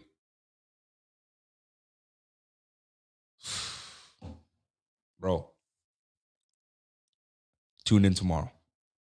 Tune in tomorrow, and we're going to find out what's taking place. Boys and girls watching, if you guys enjoyed this show, do me a favor. Smash that like right this second. Smash that like. I'm about to get into my super chats and get into the super chats and get this thing cracking. First things first. Hold on. Let me roll up. First things first. My man Signified Notes comes in and says, yo, firing him wasn't a mistake. Because that was the big question. Was firing McDermott a mistake? And my man Signified Notes is saying firing him wasn't a mistake. It was long overdue. Hate to see it happen, but it's the results of the business. And that's the facts. It's the results of the business. Signified Notes, you were bang on. You don't win the Super Bowl. You have 9 years to get it, and you don't. I got to make a change. Nothing personal, but I got to make a change. Mistake was keeping and promoting Beane too. Well, Beane was probably like, listen, now that I have full control, and here's the thing, right? While McDermott is down on the field coaching, who do you think is in the press box with the owner? Brandon Beane. So every loss that we had, yeah, I know. We tried to talk about that, but yeah, it's because now you're having a meeting. You saw it. They had a meeting 5 weeks ago, and it did not go well because McDermott was like, yo, you ain't doing this. My team don't got what it takes. We don't got the talent enough, and we don't got and Beane and Pegula was like, aren't you the one coaching? Aren't you supposed to do all that? All right, bet. Okay, that's how you feel? Cool. That meeting was not supposed to go that way, but it did. So I'm sure that played a huge part in his departure. So tomorrow is going to be good. So promoting Beane, yeah, Beane's like, yo, now that he's gone, let me show you how it was done. I've been in this a long time. I know what it takes. I'll get the right coaches, I'll get the right players, and I'm going to be drafting like crazy. We're getting some money in the bank with some guys I got to restructure and move around. Trust me, I'm gonna make this right. You got to trust me. I'll come to you when you need to hear something. I'll deal with all this. Hopefully that works, because if it doesn't, then we got to trust Pegula to move on from Brandon Beane. And it's a good thing because we don't hear from the Pegulas, but you almost want to hear from the Pegulas so we kind of know what's going on. But that's not our business. Like not a lot of owners are like Jerry Jones. You hear Jerry Jones, but he's also the GM. So you're going to hear from him. You're not going to hear from the Pegulas, that's for sure. All right, let's keep it moving. What up? It says extremely disrespectful to Sean McDermott. The statement. Oh, it was. I didn't like that statement. It was weak. You don't put out a promote, and you don't promote, and what am I can't even read. You don't put your promote Beane together with a statement. The statement's 3 hours apart. Ain't that crazy? A statement of saying, yo, we let go of such and such, boom, boom, boom, boom, boom, and then 3 hours later, by the way, we've promoted Brandon Beane. What? That in itself makes it look snaky, fishy, and something ain't right. But also, that tells me that this was in the workings for the longest time. Yo, as soon as we get that, we'll let it breathe a little bit, and then I'm gonna announce you. We can put it all in one stop, but we'll give him his own post, and then we'll get you going. I don't think this was not done out of nowhere. This has been brewing for a long time. I bet you over a year. And eventually it's gonna come out. You know how these things go. Whenever you break up with your girl, nothing happens. Or if it's a divorce, or you got let go from the job, or you quit the job, but everybody says you quit, and then you find out no, he didn't quit. We fired him because he was stealing. Oh, he was, but he said that you guys he had a case against you guys, and things, whatever breakups happen, it gets messy later because the real stuff starts to come out. The shock is still wearing up on people, but once the shock is gone, the real starts to come out. It's unfortunate, but it happens. My man, Don Cali. What up, Don? Blunder Bean. Prime 17 has 3 to 5 years based on the way he plays. Screw the choice up with Rex, or like many draft picks, the Allen era was wasted. Sickening to think. It's not wasted because I was talking about earlier, man. Josh was on the front 9. You do a lot of learning on the front 9. You do a lot of learning to say, okay, what's the grass like? Okay, so the grass is kind of, you know what I mean? I'm not a golfer. I just do it for fun. But the grass is kind of shallow, or the grass is kind of, it's thick. Okay, so on the back 9, I kind of know how to do it. Okay, the wind, now I kind of have a feeling about what the wind is like. Okay, now Josh is 9 years in now. So maybe you might see a little different Josh. Don't forget, man, John Elway didn't win his till 36, 37. Right? And they always like to proclaim that Josh is like John Elway. Now, the game is different then. Yeah, you're relied heavily on the run game. And now you're passing the football a lot. So, I mean, it changes. But I'm going to tell you this. He's on the back. He's going on the back 9 now. So he's going to be all right. He's going to be all right. I got my guy, DR Goalie. What up? He goes, have you heard the speculation that Bills legend Ryan Lindell is in the mix for head coach job? Feel like that is our most solid option. Ryan Lindell. I don't know if you're trolling, because I have not heard the word Ryan Lindell, and I've never in my lifetime heard a former coach. Listen, the only Lindell I know was a former Bills kicker. And this is another somebody by the name of Ryan Lindell. But I only know one Ryan Lindell, and that was the kicker.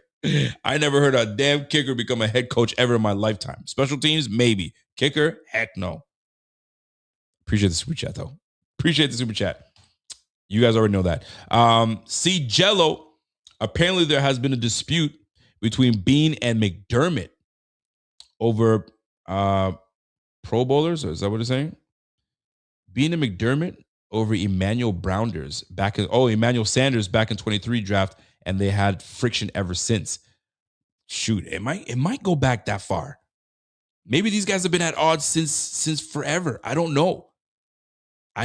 But there's a lot of speculation coming out. Signified. Carl, I'm asking from the bottom of my heart, please go for the jugular tomorrow. Please ask the hard questions and collaborate with your colleagues to make sure Beane and Terry can't dodge hard questions. Signified. I ended up saying that to Carl. I said, yo, get to your colleagues and make sure y'all huddle up and say, yo, y'all ready to ask the right questions, right? We all in it together. All right. We're not all getting let go. We're not all losing our credentials. Let's hit them with the hard stuff. So hopefully that's exactly what takes place tomorrow. All right. Let's keep it rolling. Jacob, my man Jacob, comes in and says, yo, it feels like Buffalo is in a situation where the risk of firing McDermott outweighs the reward. A new head coach could mean years before we see another playoff appearance if this doesn't work out. You're absolutely right, man. That's why you have to nail it. You have to nail it. Because I'm big on, you guys know this, man. Like, think about all the back in high school when you had the most friends, right? And one of the friends, I don't know, moves.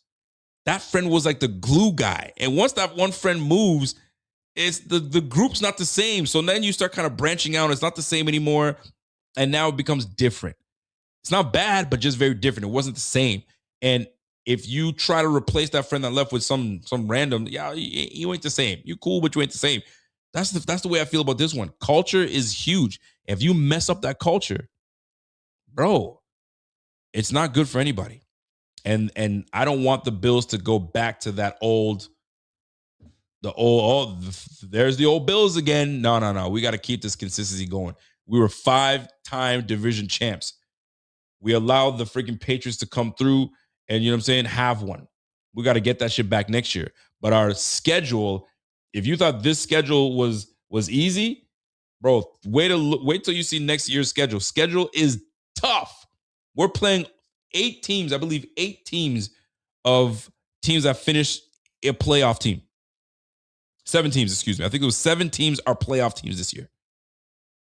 Think about that. Cardero Linder, my G. What up, Cardero? What's going on, man? Yo, he says, what's up, brothers? Is there anybody in college they would get as a head coach? I know one. Let me share my page real quick for y'all. So right now there are some choices. There are some folks that are out there that could play a part in this. Let me share my screen. I'm sharing the wrong screen here. I'm going to try to get rid of, there we go. I'm going to share my right screen. I'll share the wrong screen, folks. I apologize. So here's what it looks like. I hope you guys can see my screen. I hope it's big enough. Is it big enough? Please tell me it's big enough. Pause and let me know what you think. All right. So right now, the Bills head coach potential candidates: Clint Kubiak, the Seattle Seahawks offensive coordinator. Right now, and we're splitting it with offensive minded, defensive minded. Then you got Chris Shula from the Rams defensive coordinator. You got Jesse Minter, the Chargers defensive coordinator. Davis Webb, the Broncos QB coach. Never called the play, could get the head coaching job. One will never know. Brian Dable could be a dark horse to return to Buffalo and become the Bills head coach. We already know he's a Western New Yorker, or he's a Buffalo guy. I think he was born in Welland or near Welland, Ontario. I think he's a Canadian. But anyway, I know he when he came to Buffalo, it was like home to him. So could he make his way back to Buffalo, where he has an ear, he's got respect, he's been coach of the year, but he also just mismanaged the New York Giants badly, and they fired him. Who knows? Ejiro Evero, young and up-and-coming defensive coordinator. He had them Panthers playing some good football. Could he be a dark horse? Brian Flores, an option. Joe Brady, hire internally. Mike LaFleur, the Rams offensive coordinator, right under the tree of Mr. Sean McVay. Could there be something there? Mike Tomlin, will he take a year off, or is he intrigued by coming in and being the Bills head coach? Wouldn't that be something? Both William Mary coaches coaching the Bills. Wouldn't that be something else? Mike McDaniel, gone. He's out of there. And then there's that college one. Marcus Freeman, the Notre Dame head coach. I don't know anything about Marcus Freeman. All I know is that boy crisp cut every time, and that boy looking fresh at all times. He's the Notre Dame coach. But an opportunity to, I don't know, you get an opportunity to go professional and coach Josh Allen and the Bills. Wouldn't you take that opportunity? I know I would actually consider that. That's for sure. My man, Money Mitch. What up, Mitch? Mitch comes in and says, I would like to promote the chaplain of the Buffalo Fanatics. If Beane gets promotion, I think I deserve one too. Listen, man. Whether the Beane promotion means that he helps find the coach, then the coach helps find the GM, and then he steps aside, or he's the GM for a little bit, maybe for this year, and steps aside and says, I'll just be the president, and then I'll get you a GM afterwards. I don't know. And then have both of them, and because that's what could essentially happen, folks, right? Where he says, I'm going to be the GM for now. I'll step aside. I'll hire a GM. You both roll to me, and whatever needs to be said, I roll to Pagulas. I can also see that happening as well. We'll see.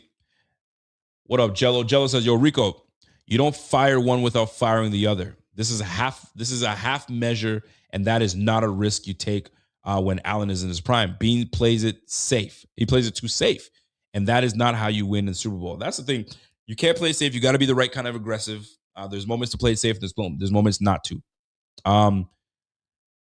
I thought the same way. You fire both of them and start fresh and start from scratch. Maybe, just maybe, I'm gonna put it out like this. Just maybe, Pagula ain't dumb. He knows exactly what he's doing. I mean, you're never dumb if you're a billionaire. If you're a billionaire, you did something right consistently to get where you're at. Maybe because just don't take his silence for not knowing anything.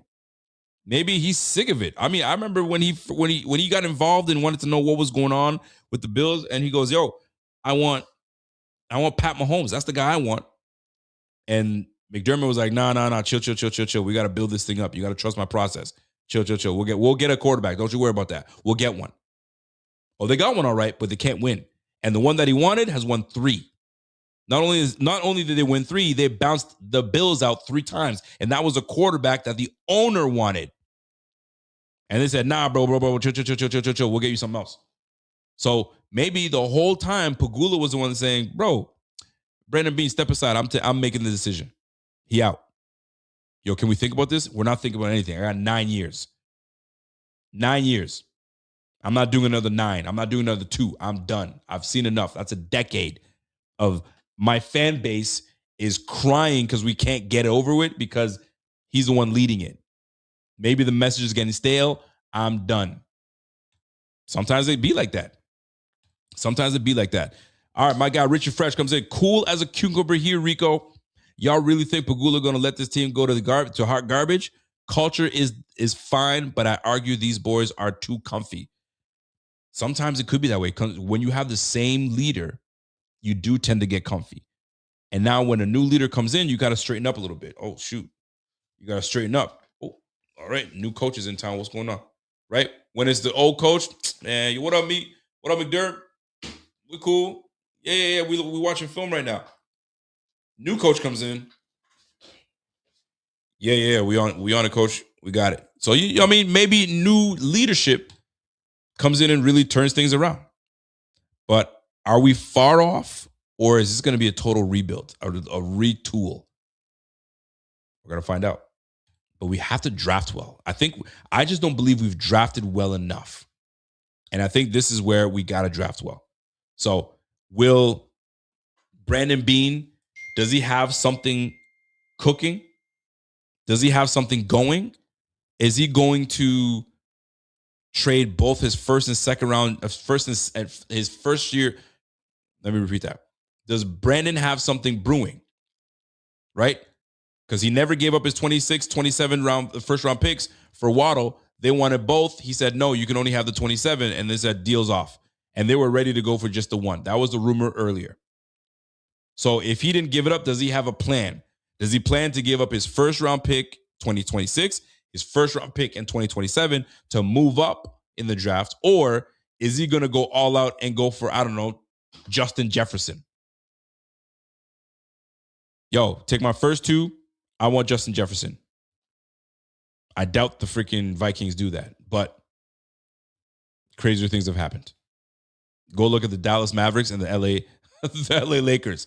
Yo, I'll take Anthony Davis. I'll give you Luka. What? Deal. Terrible deal. My man, Mr. Clayton. What up, Clay? "McDermott commanded a room without having to be a dictator. He gave players respect, and they responded in kind. It's hard to find a coach like that." 100%. And that's what I've been trying to say. This guy comes in the room. He's got the respect. He's earned the respect. He's earned the respect of the players, and he reciprocates that respect as well. So we'll go from there. Here's another thing that I read.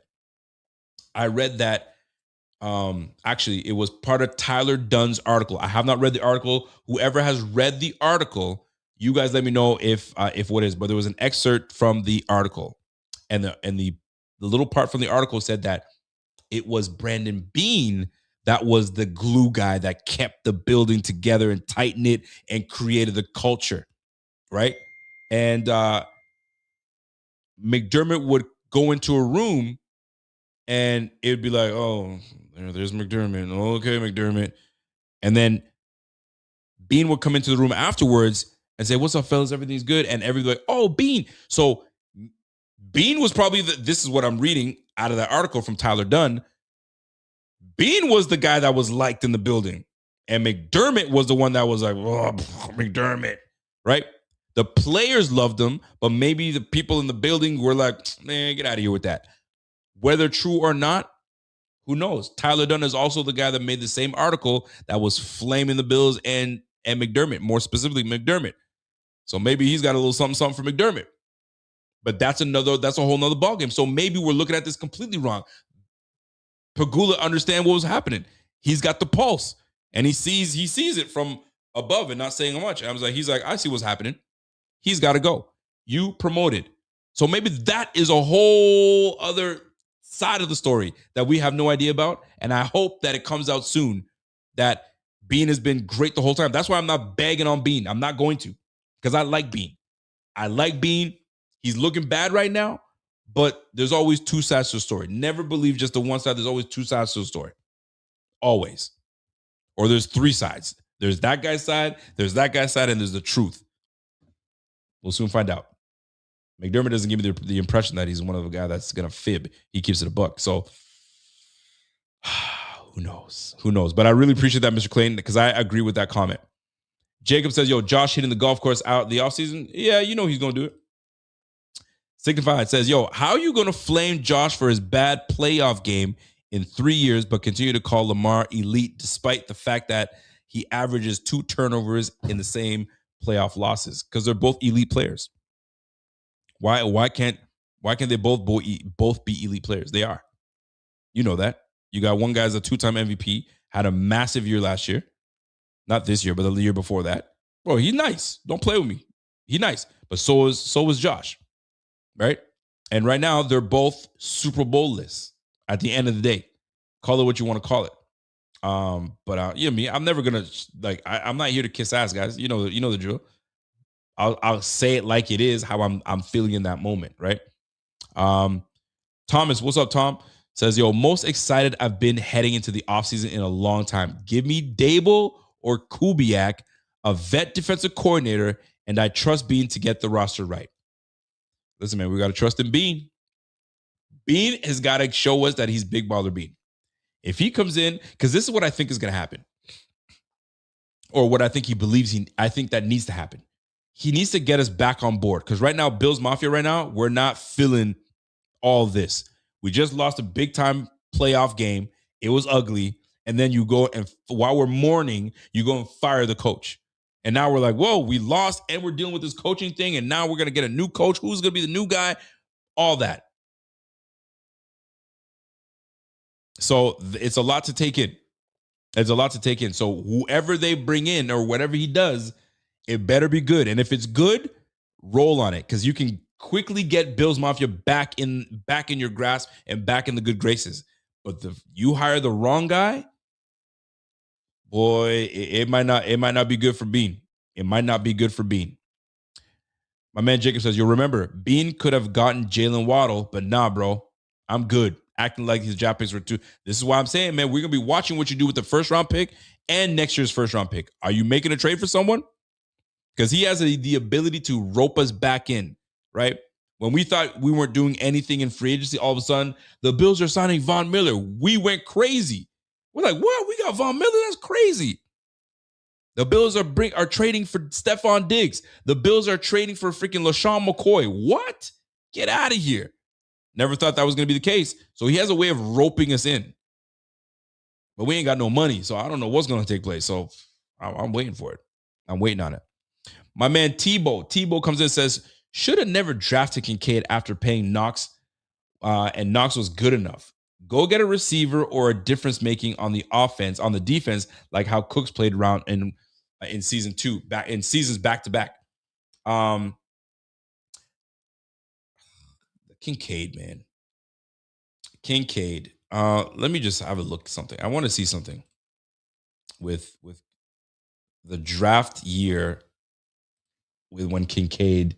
I want to see who was drafted after Kincaid, because we did just pay Dawson Knox and then we drafted Kincaid at the same time. We're like, huh? That's interesting. But we took best player available, and that's who he was, but we just paid Dawson Knox. And Dawson Knox this year was fantastic this year. This guy was solid. And we leaned on Dawson Knox, right? Let me see, Kincaid draft class. I forgot what year it was. Was it 23? No, that was like 2022. Yo, sometimes time just flies, bro. When was that brother drafted? All right, because I'm going to look at who did we miss out on, and I promise you guys I'll share my page so we can get it. So 2023 Jeff. I want to see the first 2 rounds, and then we can really talk about it. By the way, shout out to my man Z-Bot.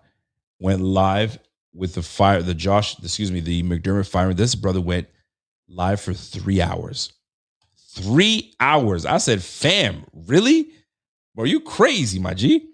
All right, let's roll. All right. So let me share my screen real quick for y'all. I hope you guys can see that. I'll zoom it in just a moment. So let me zoom that sucker in for y'all. Okay. So we went and grabbed. So Zay Flowers went 23. Quentin Johnson went 21. Jackson Smith-Njigba, golly, went 20. Okay. Dalton Kincaid, 25. So who did we trade with? Did we trade with the Saints? I forgot who we traded with to go down to get him. So look at Nolan Smith, 31. All right. So let's go to the second round because that's what I'm interested in and what took place in the second round. Second round, Joey Porter goes, okay, so here are the receivers. We had Jonathan Mingo, really hasn't done a whole lot. Sam Laporta was drafted after. Michael Mayer was drafted right after. And there was a whole lot left. Jaden Reed. You got Rashee Rice. Rashee Rice drafted later. And we already know what time was going on. Marvin Mims is about to go into an AFC Championship game. He was drafted second round. Let's go third round. Anybody stand out in the third round? Let's just see what's taking place here. Who's that? Zach Pickens. All right. Receiver wise, you got Tank Dell went. Then we got Jalen Hyatt. He hasn't done diddly squat. Cedric Tillman's a decent receiver. Nothing too crazy. Nothing to write home about. Josh Downs. We could use something like a nice slot receiver like him, right? That would have been nice. And not a whole lot, right? You got Michael Wilson, decent receiver, nothing crazy. Trey Tucker, nice little slot. So not a whole lot after that. So all those things were beforehand. So if Brandon Beane has learned anything, is you need to get between the top 10 and 20. You need to find a way to move down into the top 10, not top 10, between 10 and 20. Between 10 and 20, preferably in the 15 to 20 mark, where you don't have to give up too much. That's where you have to be. To keep picking in the back end of 20s, early second round, you better make sure you pick the right guy. Make sure you pick the right guy, because I'm looking at the rest of the receivers going further, and you really got nothing. So maybe this was not a great receiving draft class. But in that first round, let me see who went in that first round for receiver. Jackson Smith-Njigba and Quentin Johnson were the only receivers. These three, back to back to back. You had four receivers taking back to back to back. There was a run. So 20, 22, 23, 24. So we need to be realistically between 15 and 22, 15 and 20 to get a respectable receiver to help this team. We'll find out. We shall find out. All right. Holy smokes.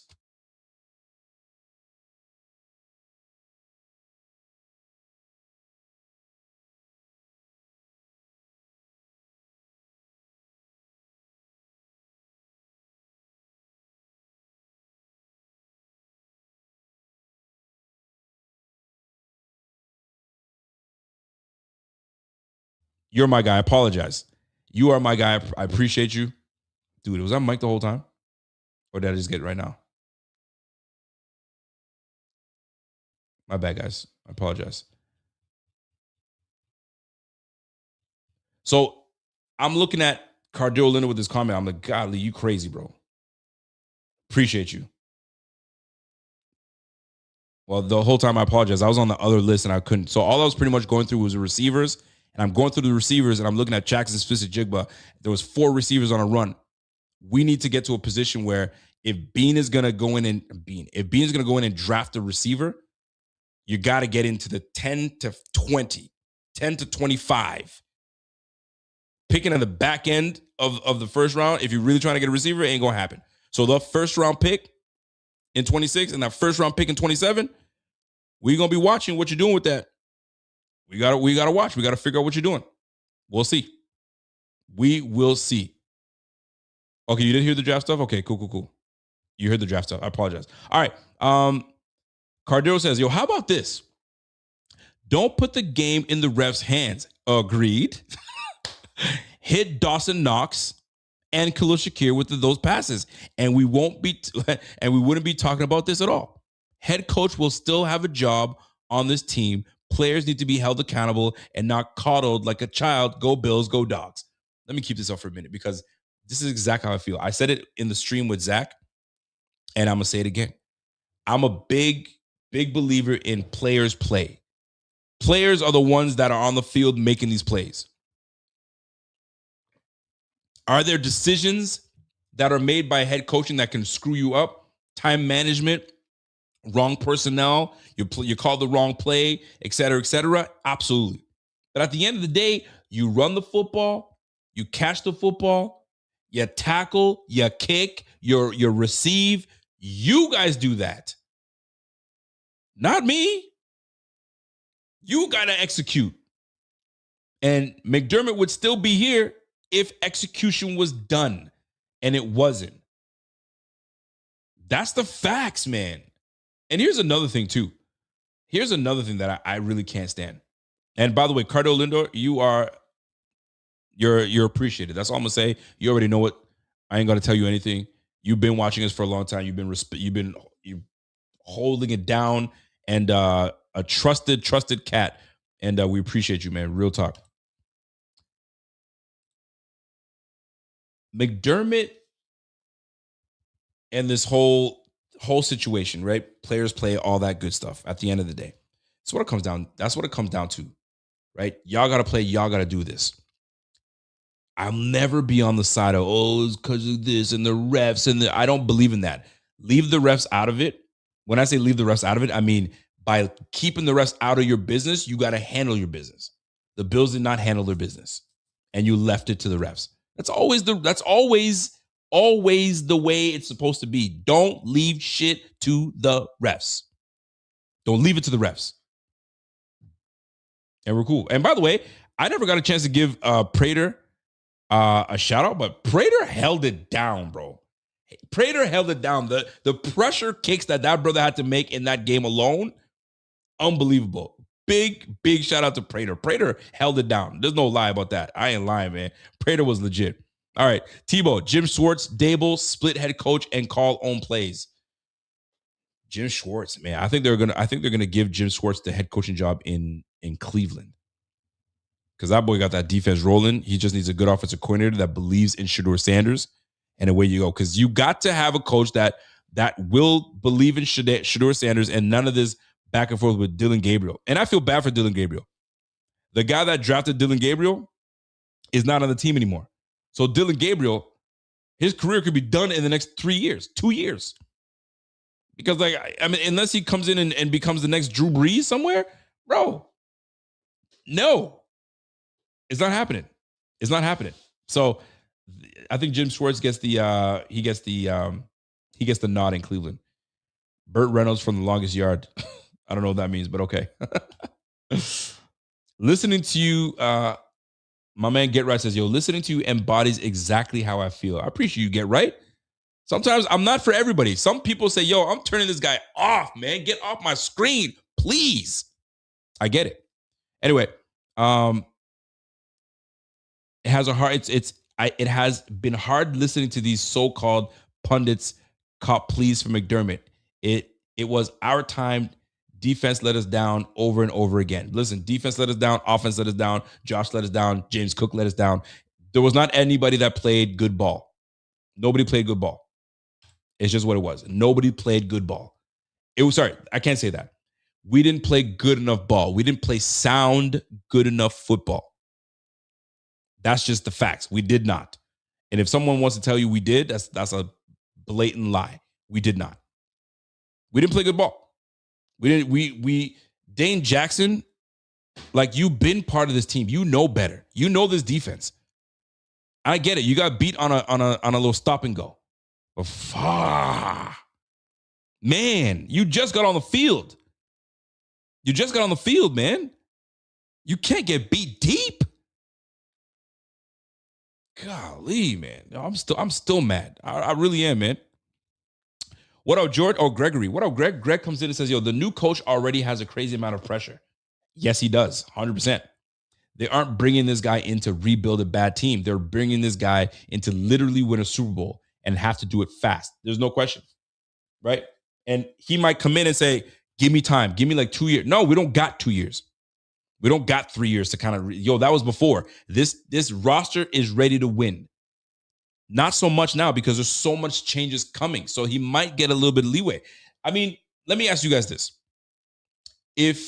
Would you guys accept if it took the team a year to lose and just kind of clean house and have a rough year with Josh so we can rebuild even stronger the following year so we can compete for a Super Bowl? But it has to be that we have to take a step back and kind of go with the motions. Not tank, but kind of concede that, okay, we're retooling. We got a lot of retooling to do. Kind of like what the Patriots did. Patriots went a year with like not great. They went with Drake May, boom, boom, boom. And then they bring in a new coach and they come in and they're killing it. And they're killing it right now. Something of that nature. Would you guys do it? Or you're like, man, I'm not trying to see any of that. I'm trying to win right now. Bump all that. Do your job, GM, and do what needs to be done. Let's go. How would you guys look at that? Curious. Let me know. Get right. Vrabel year one. Geez, I didn't even read your comment, and I was just talking about that. Vrabel year one, May year two, Super Bowl bound, has me absolutely ready to go crazy. And we can't get one opportunity in 8 years. Yo, I'm sick. I don't blame you, bro. I don't blame you one bit. Signified, what up, man? Rico, would you trade for Kyle Shanahan? If rumors are to be believed, I didn't know there was a rumor that he could be traded for. He has beef with his GM. Oh, and he's on the last year of his contract. Might not be as expensive to trade for him as you think. I would absolutely trade for Shanahan. I would trade for Shanahan. I don't know what it would take, but I would trade for Shanahan. There's no question. We need a genius offense. Look what he was able to do with Brock Purdy, which is not even on the level of Josh Allen.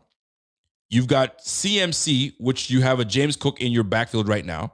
You have George Kittle, you have Dawson Knox, and you have Kincaid. You have a solid O-line. You were dealing with a litany of receivers that who knows what, but bro, sign me up. We're not even talking about a damn thing. Sign me up. If in fact him and John Lynch are not seeing eye to eye, that would be something. Sign me up. Sign me up, sir. Sign me up. There would be no. You would not hear a peep from me. This guy went and led Macaroni Jones. Macaroni Jones went on like a 3-game win streak, right? The amount of injuries these guys were dealing with, and he still had this offense rolling. Are you kidding me? You bring Shanahan to Buffalo? We're not even talking. There's no questions to be asked. No questions to be asked whatsoever. All right. Let me go look at some questions here and we can roll it. I got my man Flex56. McDermott lost his job because he didn't watch the Kingpin YouTube short telling Dane Jackson to not get up. That's it. If he did, he wouldn't have put him in the game. Problem solved. That's funny. Yo, Pierre must have been going nuts that game. Pierre must have been going nuts at him. So my man Adventure says, yo, I'm 100% fine with a rough year. Because sometimes, I'm not saying, I personally wouldn't want it, but if it meant that I could be in contention, strong contention, with a salary cap that's reasonable and we can get back into it, cool. But I don't know if I'm ready for all that. I've been spoiled with winning. I don't want to go to a season of not winning. I just can't. Listen, call me spoiled. I think I'm spoiled. My man Walter comes in. I don't get the appeal with Dable as head coach. If you really want him, as an OC, fine.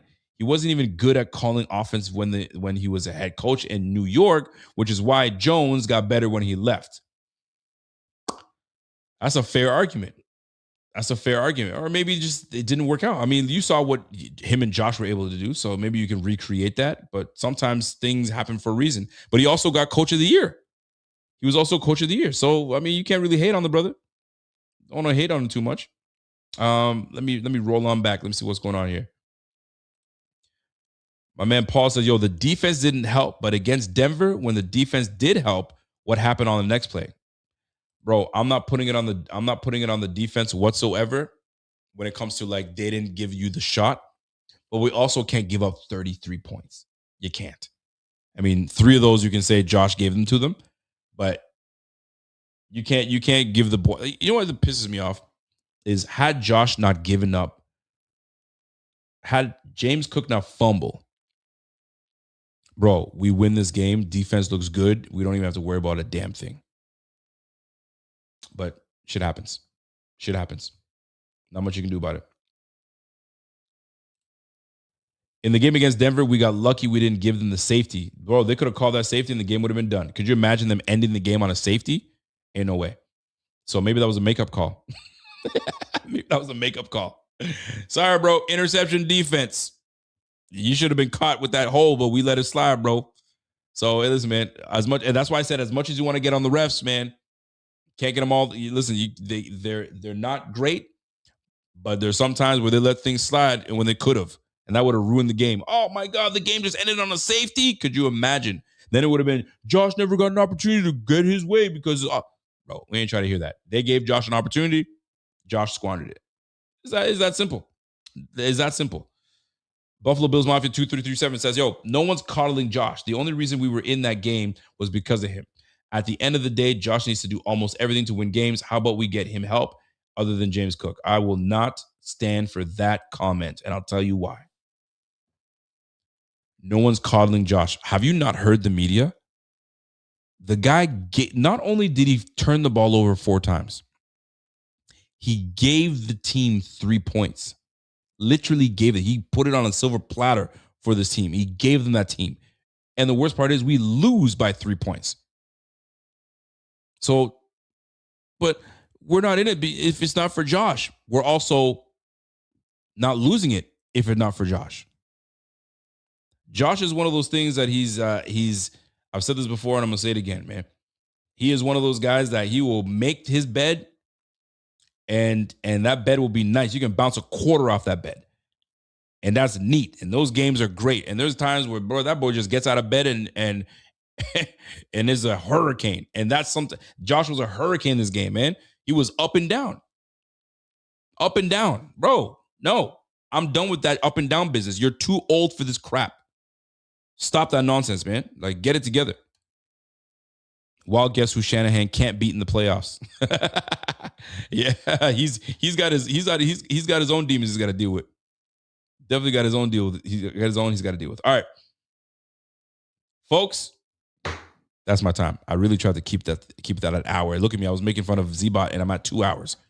2 hours. Golly. My man Walter. What up, Walt? We're so conditioned to expect little from the defense that we don't even care to factor in they can't hold fourth quarter leads. They only give opportunities. They never seize them. Ooh, my man Walter's spitting bars. Let me tell you this. I will agree with that point because I was thinking of that. I think this is why I was so passionate in my yes against the Jaguars, because we normally don't end games like that. We are normally the ones that end up on the end of heartbreak because there was a pass interference or there was a big deep ball and there was miscommunication or there was nobody was talking. It was 12, 13 men on the field. There was something. And this game going into it, I was like, okay, Bo Nix, he's known to come back. Here they go. And this defense is going to give something up, aren't they? There goes Cam Lewis with a thing. And Darnold, and here's the crazy thing. I said Darnold Savage is in the game. What the hell? And they went deep immediately. And I was like, hell no. Oh, Darnold Savage. That was number 1. I was like, we're doing this. is near the end of the game, and we're giving this game away. What are we doing? Dane Jackson gets in the game after, was it Trey White that went down? Somebody went down, and he had to go as a corner. It was Trey White. And I said, please, I said this to my wife, and I promise you, I said, please, roll the safety over to Dane Jackson, please. Roll the safety. Hut. Ball's in the air immediately. And I was like, hell no. Dane Jackson got beat on a double move. Where's the safety? The safety never rolled over. I don't know whatever the play that was called. But please, if you know that he's going to be in the game and I don't trust Dane Jackson, roll the safety over top. And that sentiment, that feeling is what I always get with the Bills, especially watching their defense in crunch time. They fold. They fold in crunch time. Oh, I'm sick. I'm actually sick. So, thank you for that, Walter, you jackass. You made me go back to that. My man, Cole Sheffer. What up, Cole? Cole comes in and says, yo, Rico, just for the sake of talking about it, you think him speaking out against the refs is any chance of why he's out? Conspiracy, but I could see it. Speaking again, nah, bro. He probably gonna get fined on his way out. But nah, I don't think it had anything to do with it, man. It was just, some might say they tried to help the Bills. Some might say they tried to help the Bills with that not calling that hold in the end zone. We're giving you a shot.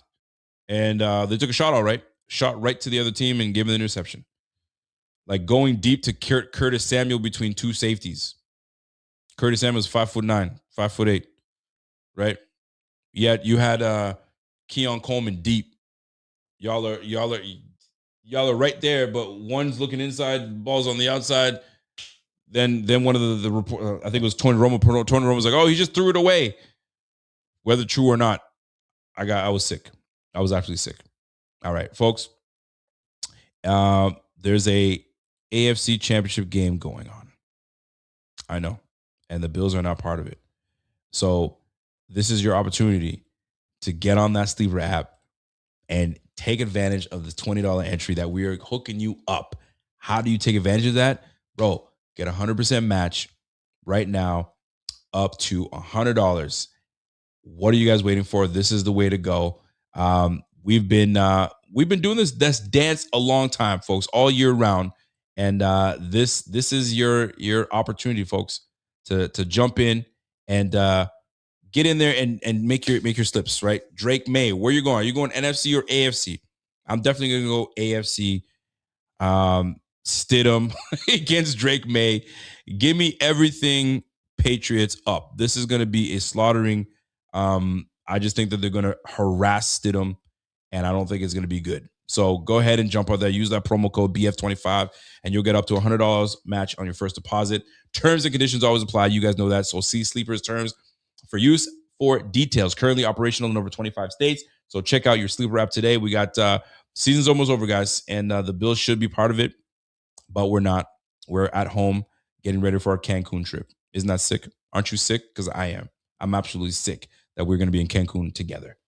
All right. So if you guys enjoyed this show, do me a favor, smash that like. If you have not subscribed to the channel, subscribe to the channel. And listen, man, I appreciate you guys very, very much. We are near the end of the season. We're into the off season. We will start to change the scheduling up a little bit when it comes to scheduling. Do I want the scheduling to change? No. But whatever goes down, whatever pops off, we're going to jump on it. Whatever, we're going to be on it with this coaching. So be ready for that. We're going to be ready to tackle that in this offseason. And should be a fun one, man. Should be a fun one. So stay tuned. We will be back at it back on Friday, because by then we'll maybe potentially have some news on coaching. If not, Bot and I have not had a chance to talk about this firing together. We have not. So be prepared to have more conversation. And by the time Friday rolls around, I truly believe there's going to be way more information out. And we'll have a better idea of who's in the wrong, who's in the right. Who knows what takes place. By the way, did you guys see Joe Schoen, his presser? That boy was riddled with anxiety. And a 13-year coach, and he's had all the breathe, brother, breathe. Golly. Anyway, that's my time. You guys enjoy yourself. 2 hours in the books, and we'll see you guys back again on Friday if Z-Bot is up for it. But we'll have some news by then, I'm sure. You guys have yourself a great one. And until next time, it's your boy Rico. It's the Buffalo Fanatics. You are tuned into the Rico Report, and we'll catch you guys soon. Smash that like before you get out of here, and we'll catch you guys on the flip side. Peace.